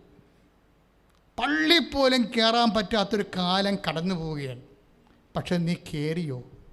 ചില ആൾക്കാരൊക്കെ വന്നിട്ടേ, ഞാൻ പുങ്കാവ് പള്ളിയുടെ ഒരു ഫേസ്ബുക്ക് പോസ്റ്റ് കണ്ട്, ഒരു മനുഷ്യൻ പള്ളി അടച്ചിട്ടിരിക്കുകയും എല്ലാ ദിവസവും വന്ന പള്ളിയുടെ വാതിക്ക് അടഞ്ഞു കിടക്കുന്ന പള്ളിയുടെ അകത്തേക്ക് മനസ്സുകൊണ്ട് നോക്കിക്കൊണ്ടിരുന്നിട്ട് പോകും. ഏത് കോവിഡ് വന്നാലും ആലയം അടച്ചാലും ആ മനുഷ്യൻ്റെ മനസ്സ് അടഞ്ഞിട്ടില്ല, അവൻ കർത്താവിൻ്റെ മുമ്പിൽ തന്നെയുണ്ട്. ഇങ്ങനെയുള്ള വാതിലടക്കലായിട്ടുള്ള കാലം വാതിലടക്കുകയാണ്. അടക്കുമ്പോഴൊക്കെ ഇത് എന്താ ചെയ്യാൻ, ആരെയാണ് നീട്ടോ, ആരെയാണ് ഇത് ലക്ഷ്യം വെക്കണത്? പതിരേതാണ്, കതിരേതാണ്? പ്രഭോ അങ്ങ് നല്ല വിത്തല്ലേ വിതച്ചത്, പിന്നെ കളകൾ എങ്ങനെ ഉണ്ടായി? ഞങ്ങൾ കളകൾ പറിച്ച് കളയട്ടെ എന്ന് ചോദിക്കുമ്പോൾ പറയും, നിൽക്കട്ടെ. എവിടെയാണ്? കൊയ്ത്ത് വരെ നിൽക്കട്ടെ. കൊയ്ത്ത് കാലമാകുമ്പോഴും ഞാൻ പറയും, ആദ്യം നിങ്ങൾ കളകളെല്ലാം കെട്ടുകെട്ടായി ശേഖരിക്കുവിൻ, കതിരുകൾ എൻ്റെ അറപ്പുറയ്ക്ക് ശേഖരിക്കുവിൻ. ഇപ്പം കതിരും പതിരും കളയും വിളയും എപ്പോഴും വിഷയമാണ്. അതുകൊണ്ട് കോവിഡ് കഴിയുമ്പോൾ വേറൊരു അസുഖം വരും, അല്ലെങ്കിൽ സഭയിലൊരു പാഷാണ്ഡത വരും, അല്ലെങ്കിൽ സ്കാനിങ് വരും, ഒരു സ്കാം വരും. ഇങ്ങനെയൊക്കെ ഓരോ സംഭവത്തിലൂടെ ഉണ്ടാകുന്ന വിഷമുറങ്ങളിലൂടെ ഈ മനുഷ്യൻ ദൈവത്തിനുള്ളവനാണെങ്കിൽ മോശ മലമുകളിൽ നിന്ന് ഇറങ്ങി വരുന്ന ഒരു കാലമുണ്ട്. 40 ദിവസത്തെ ആബ്സൻസിന് ശേഷം 40 ദിവസമാണ് മോശ ഭൂമിയിലില്ലാഞ്ഞത്. സീനായ് മലമുകളിലായിരുന്നത്, കർത്താവിൻ്റെ കൂടെയായിരുന്നത്. ഇറങ്ങി വരുമ്പോൾ എന്ത് പറ്റി? മോസസ് ഏറ്റവും വിശ്വസിച്ചിരുന്നവനാണ് അഹറോൻ, പുരോഹിത ശ്രേഷ്ഠൻ. അഹറോൻ എല്ലാവരും കൂടി അഹറോനെ പൊതിഞ്ഞിട്ട് പറയും, ഞങ്ങൾക്ക് കാളക്കൂട്ടി ഉണ്ടാക്കി തരാൻ പറയും. അപ്പം അഹ്റോൻ ഇവിടേക്ക് സ്വർണ്ണം വാങ്ങിച്ചിട്ട് കാളക്കൂട്ടി ഉണ്ടാക്കും. അപ്പോൾ മോസസ് ഇതാണ് കാണുന്നത്. അപ്പം മോസസ് അവർ തുള്ളാത്തതൊന്നുമല്ല പ്രശ്നം. മോസസ് പറയുന്ന വാക്കുണ്ട്, നിൻ്റെ കർത്താവ് ദൈവം ഞാനാകുന്നു. ദൈവത്തെ കർത്താവെന്ന് വിചാരിക്കുന്നവനും വിശ്വസിക്കുന്നവനും മാറി നിൽക്കാൻ പറയും. എന്തിനാ കാര്യം? അത് പേറ്റലാണ്. ഒരു കോവിഡ് വരുമ്പോൾ കർത്താവിനുള്ളവർ മാറി നിൽക്കാൻ പറയുകയാണ്. നിൻ്റെ കുടുംബത്തിൽ സാമ്പത്തിക തകർച്ച വരുമ്പോൾ ദൈവത്തിനുള്ളത് മാറി നിൽക്കാൻ പറയുകയാണ്. അപ്പം നീ ഇത്രയും നാൾ കാണിച്ചു കൂട്ടിയ കാര്യങ്ങളൊന്നും കാര്യങ്ങളല്ല. കാര്യം എന്താ? ഒരു ഇഷ്യൂവിനെ താങ്ങാൻ അതൊന്നും പറ്റണില്ല. എൻ്റെ ദൈവത്തിലെ നീ വേദനിക്കാനോ വിഷമിക്കാനോ എന്നല്ല ഞാൻ പറയണത്. തെറ്റുണ്ടെങ്കിൽ നീ ദാവീദിനെപ്പോലെ പറയാനുള്ള ചങ്കൂറ്റം ഉണ്ടാകണം. എന്താ കാര്യം? തെറ്റിപ്പോയി, പക്ഷേ അങ്ങയുടെ തിരുസന്നിധി നിന്നെ തള്ളിക്കളയരുത്. ദാവീദ് എന്തെല്ലാമാണ് പറഞ്ഞ ഏറ്റവും വലിയ കാര്യം എന്താണ്? പരിഭാവനെ എന്നിൽ നിന്ന് എടുത്തു കളയരുത്. ഏറ്റവും വലിയ ഒരു കാലത്ത് ദൈവം എന്തുമാത്രം സ്നേഹിച്ചൊരു മനുഷ്യനാണ്. പക്ഷേ അബദ്ധങ്ങൾ പറ്റി. സാഹചര്യം വന്നപ്പോൾ റീഡ് ചെയ്യാൻ പറ്റിയില്ല. സാഹചര്യം വന്നപ്പോഴേ റീഡ് ചെയ്യാൻ പറ്റിയില്ല, അബദ്ധത്തിൽ വീണു. പക്ഷെ ദാവീദ് പറഞ്ഞു എന്താണെന്ന് വെച്ചാൽ, എനിക്ക് തെറ്റുപറ്റി, പക്ഷേ എന്നെ തള്ളിക്കളയരുത്. പിന്നെ എന്ത് ചെയ്യണം? അങ്ങയുടെ പരിപാവനെ എന്നിൽ നിന്ന് തിരികെ വിളിക്കരുത്, പരിശുദ്ധാത്മാവിനെ. ഒരു പക്ഷേ എൻ്റെ ദൈവത്തിലെ എൻ്റെ ധ്യാനം ഈ ശുശ്രൂഷ കേൾക്കുമ്പോഴേ നിൻ്റെ മനസ്സിൽ അങ്ങനെ ഒരു കാലം ഉണ്ടെന്ന് വിചാരിച്ചോ, നീ ഇത്രയും പറഞ്ഞാൽ മതി, കർത്താവെ അറിയാണ്ട് തെറ്റുപറ്റിപ്പോയി. ദാവീദിനെപ്പോലെ ഞാൻ കരഞ്ഞു പറയുന്നു, ഇനി എന്നിൽ നിന്ന് പരിശുദ്ധാത്മാവിനെ തിരിച്ചു വിളിക്കരുത്. അതുപോലെ തന്നെ കർത്താവെ, നീ എന്നിൽ നിന്ന്, നിൻ്റെ മുമ്പിൽ നിന്ന് എന്നെ തള്ളിക്കളയരുത്. പ്രാർത്ഥിക്കുക. കർത്താവായ ദൈവമേ, അങ്ങേ അറിഞ്ഞംഗീകരിച്ച് പറയേണ്ട കാലങ്ങളിൽ അത് ചെയ്യാൻ കഴിയാതെ പലപ്പോഴും ഞാൻ നിന്റെ വഴിയെ എന്റെ ബോധ്യങ്ങളുടെ വഴിയെ എന്റെ സഹപ്രവർത്തകരുടെ എന്റെ പ്രസ്ഥാനങ്ങളുടെ വഴിയെ അങ്ങേ മറന്നു പോയിട്ടുണ്ട്. ദാവീദിനെ പോലെ പ്രാർത്ഥിക്കുന്നു. അങ്ങയുടെ തിരുസന്നിധി എന്നെ തള്ളിക്കളയരുത്, പരിശുദ്ധാത്മാവിനെ എടുത്തു കളയരുത്. ശ്രുതിക്കട്ടെ. കർത്താവേ, ഹല്ലേലൂയ. സങ്കീർത്തനം 51:11 പ്രാർത്ഥിക്കുന്നു ഈശോയെ. യേശുവേ ആരാധന.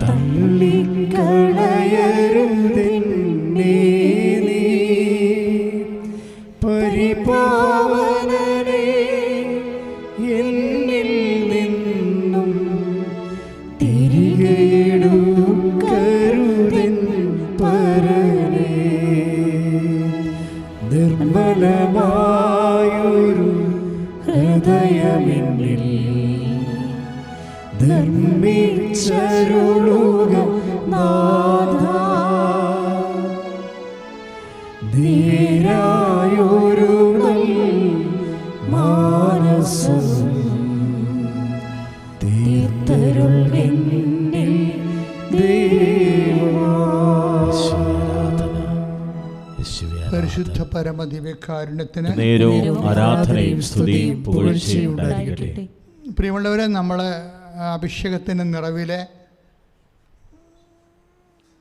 ഉടമ്പടി ചെയ്ത വിഷയങ്ങളുടെ മേലും ഉടമ്പടി ചെയ്യാൻ ആഗ്രഹിക്കുന്നവർ ആ ഉടമ്പടി ചെയ്യാൻ ഉദ്ദേശിക്കുന്ന വിഷയത്തിൻ്റെ മേലും ദൈവിക ഇടപെടലുണ്ടാകുന്നതിന് വേണ്ടി പ്രാർത്ഥിക്കുന്ന സമയമാണ്. ഈ ആരാധന നിമിഷം അനേകം മക്കളെ കർത്താവ് നിങ്ങൾക്കിവിടെ വന്ന് സാക്ഷ്യം പറയാൻ പറ്റുന്ന രീതിയിൽ നിങ്ങളുടെ വേദനകളെയും ഭാരങ്ങളെയും രോഗങ്ങളെയും പരിശുദ്ധ അമ്മയുടെ മധ്യസ്ഥയിൽ ഇപ്പോൾ ഈശോ ഏറ്റെടുക്കാം. നിങ്ങൾ സന്തോഷത്തോടു കൂടി ആണ് ഇപ്പോഴേ കർത്താവിന് തിരുസന്നിധി ചെലവഴിക്കേണ്ടത്. അച്ഛന് വേണ്ടി നിങ്ങൾ പ്രാർത്ഥിക്കണം. എനിക്ക് നല്ല അഭിഷേകമുള്ള വചനങ്ങൾ കിട്ടാൻ വേണ്ടി പ്രാർത്ഥിക്കണം. അച്ഛന് ആരെയാണ് കർത്താവ് സ്പർശിക്കുന്നതിനെക്കുറിച്ചുള്ള കാഴ്ചപ്പാടിന് വേണ്ടി പ്രാർത്ഥിക്കണം. കടങ്ങൾ കയറി മുടിഞ്ഞവരും ഭാരമുള്ളവരും ജീവിതത്തിൽ എരിവെയിലത്ത് നിൽക്കുന്ന പോലെയുള്ള അനുഭവമുള്ളവരും ഒക്കെ കണ്ണീരോടെ പ്രാർത്ഥിക്കുന്ന സമയമാണ്. ഒരു മനുഷ്യനോട് ഞാൻ പറയുകയാണ്, അതായത് കർത്താവ്, I will not disown you at any cos.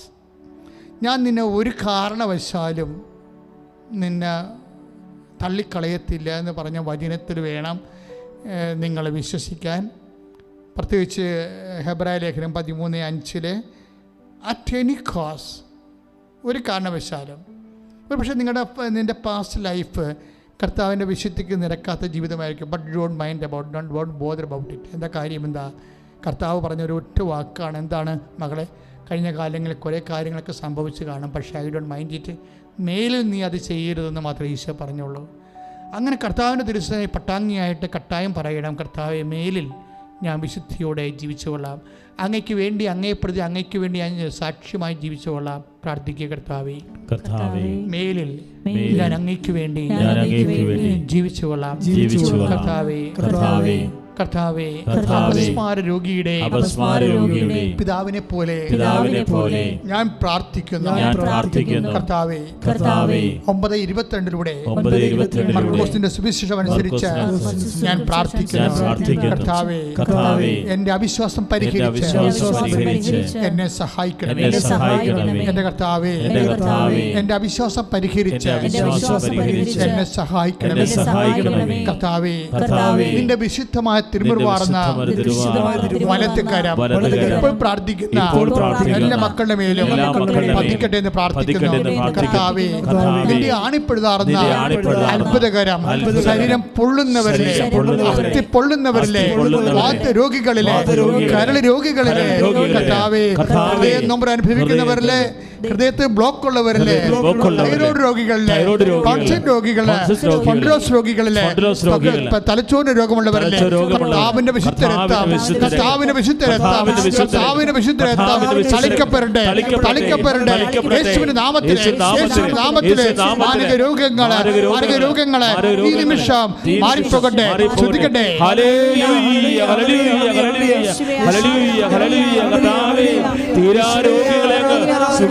ട്യൂബിൽ ഗർഭം ധരിച്ചിരിക്കുന്നവരെ, ഇതുവരെ മക്കളില്ലാത്തവരെ എല്ലാം അടിപറ്റി കൈവെക്കട്ടെ. ഈ ആരാധനയിൽ കർത്താവ് നിന്നെ സ്പർശിക്കാം. അതുപോലെ തന്നെ പിസ്റ്റുല രോഗികൾ, PCOD രോഗികൾ അടിവയറ്റ് കൈവച്ച് പ്രാർത്ഥിക്കട്ടെ.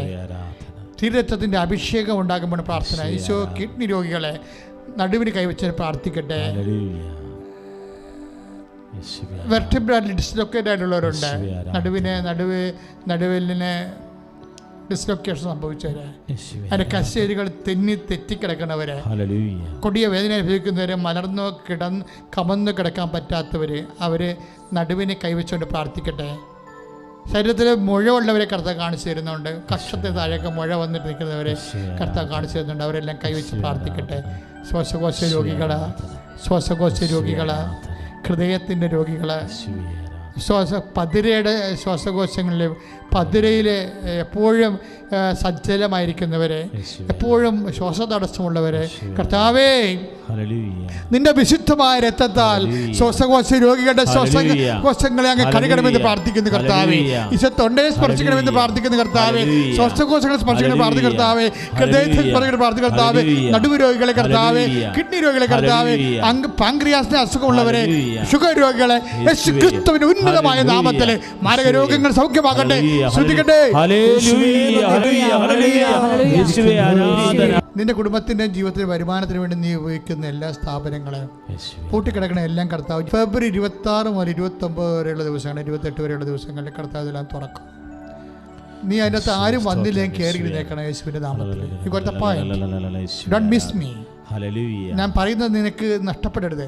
അതായത് ആരും വന്നില്ലേലും പോയില്ലേലും, നിനക്ക് അതിൻ്റെ അകത്ത് മുടക്കാൻ പൈസ ഇല്ലെങ്കിലും, നിനക്ക് അതിൻ്റെ അകത്ത് മുടക്കാൻ ആരും നിനക്ക് തരണില്ലെങ്കിലും, എൻ്റെ ദൈവപൈതലെ എന്ത് പൊടിപ്പിക്കണം മില്ലായപ്പോലും തടിമില്ലായപ്പോലും നീ അന്ന് കയറിയിരിക്കണം.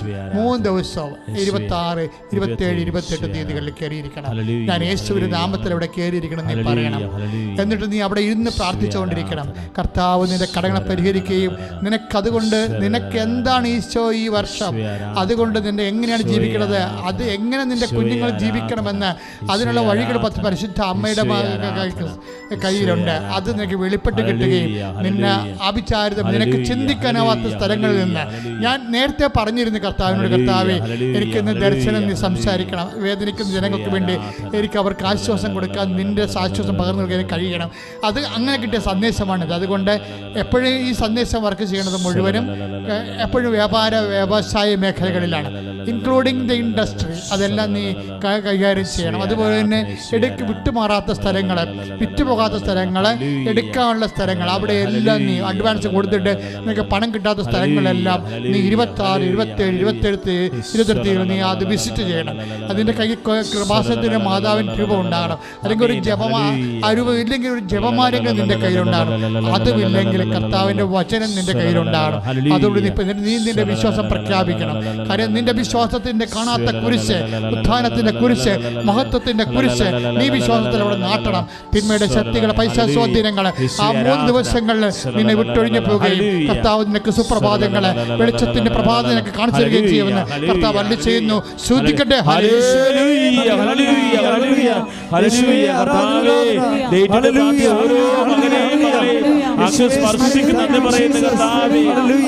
അമ്മ കിട്ടാത്ത സംഭവത്തിന് ഷോർട്ട് ടൈം ചെയ്ത് അതിന് പറയണ 3 മാസത്തെ പ്രോസസ്സിങ് വേണം, എനിക്ക് 1 ആഴ്ച കൊണ്ട് കാശ് കൈ കിട്ടിയെന്ന്. ഇതാണ് അമ്മ.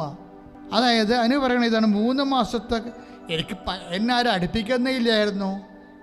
എനിക്ക് അതിനെക്കുറിച്ച് സങ്കല്പിക്കാൻ പോലും പറ്റാത്ത രീതിയിൽ എന്നെ എല്ലാവരും ഓടിക്കുകയായിരുന്നു ബാങ്കുകാർ. പക്ഷേ ഉടമ്പടി ചെയ്തപ്പോൾ അമ്മ കൂടെ വന്നു. പിന്നെ ഉടനെ പ്രോസസ്സിങ് ആയി, ഉടനെ സാങ്ഷനായിട്ട് എൻ്റെ പ്രോസസ്സിങ് 3 മാസം എടുക്കും. പക്ഷേ 1 ആഴ്ച കൊണ്ട് കാശ് എനിക്ക് കിട്ടിയെന്ന്. ഇത് സ്പീഡാണ് സംഭവം. പക്ഷേ അനുവിൻ്റെയൊക്കെ ഒരു നിലപാടുണ്ട്. ഞാൻ രാവിലെ എഴുന്നേറ്റ് 33 പ്രത്യക്ഷീകരണ പ്രാർത്ഥന ചൊല്ലി. ചുമ്മാ ഇല്ല, അല്ല രാവിലെ 6:30 പ്രത്യക്ഷീകരണ പ്രാർത്ഥന ഉണ്ട്. അതിന് 9 മണിക്ക് എഴുന്നേറ്റിട്ട് പ്രത്യക്ഷ പ്രാർത്ഥന ഇപ്പം നാളെ ചെല്ലാന്ന് പറയും. അപ്പം നിങ്ങളുടെ കാര്യം നാളെ പോകും.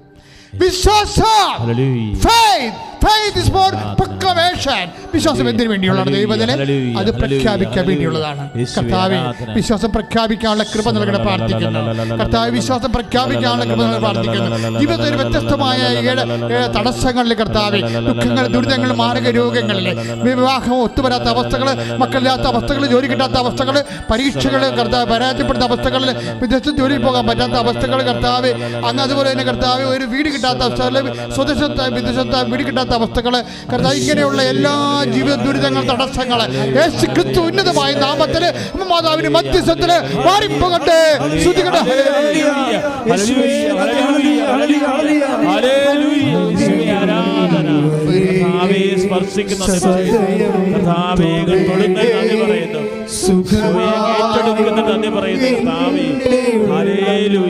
നമുക്ക് സമാപന ആശീർവാദം സ്വീകരിക്കാം. കരങ്ങൾ ഉയർത്തിക്കൊണ്ട് അതിശക്തമായിട്ട് സ്തുതിക്കട്ടെ. ഹല്ലേലൂയ ഹല്ലേലൂയ ഹല്ലേലൂയ ഹല്ലേലൂയ ഹല്ലേലൂയ ഹല്ലേലൂയ. ദൈവകാരുണ്യ ഈശോ നിങ്ങളെ ആശീർവദിക്കാൻ പോകുന്നു. ഹല്ലേലൂയ ഹല്ലേലൂയ. കരങ്ങൾ ഉയർത്തിക്കൊണ്ട് അതിശക്തമായി സ്തുതിക്കട്ടെ. ഹല്ലേലൂയ ഹല്ലേലൂയ ഹല്ലേലൂയ. യേശുവേ ആരാധന. കരങ്ങൾ ഉയർത്തി ഉടമ്പടിയിൽ സമർപ്പിച്ച നിയോഗങ്ങൾ ഓർത്ത് പ്രാർത്ഥിക്കട്ടെ. ഓൺലൈൻ ഉടമ്പടി എടുത്ത് പ്രാർത്ഥിക്കുന്നവര് ആ നിയോഗങ്ങൾ സമർപ്പിക്കട്ടെ. ഹല്ലേലൂയ ഹല്ലേലൂയ ഹല്ലേലൂയ.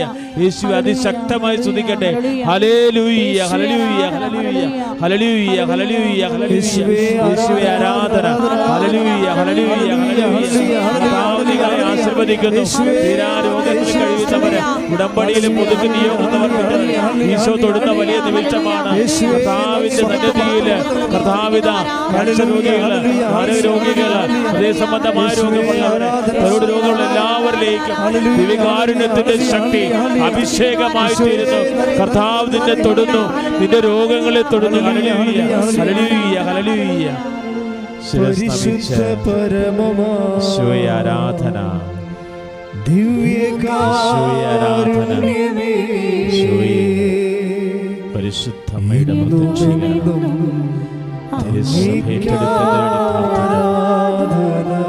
ഈശോയെ പരിശുദ്ധ പരമമാ സമർപ്പിച്ച ദിവ്യകാരുണ്യമേ മക്കളെയും ഏറ്റെടുക്കണമേ. ഈശോയെ നന്ദി. ഈശോയെ സ്പർശിക്കണം. ഈശോയെ ആരാധന. അമ്മേ പരിശുദ്ധ ദൈവമാതാവേ, പരിശുദ്ധ പരമമാ പ്രത്യക്ഷയായ പരിശുദ്ധ അമ്മേ, ഞങ്ങൾക്ക് വേണ്ടി ലോകം മുഴുവന് വേണ്ടിയും അമ്മേ മധ്യസ്ഥയായിരിക്കണമേ. അമ്മേ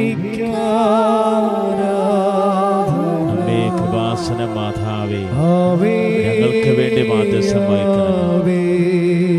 ഈശോയെ ആശ്രയം വലിയ സന്തോഷം നൽകണം.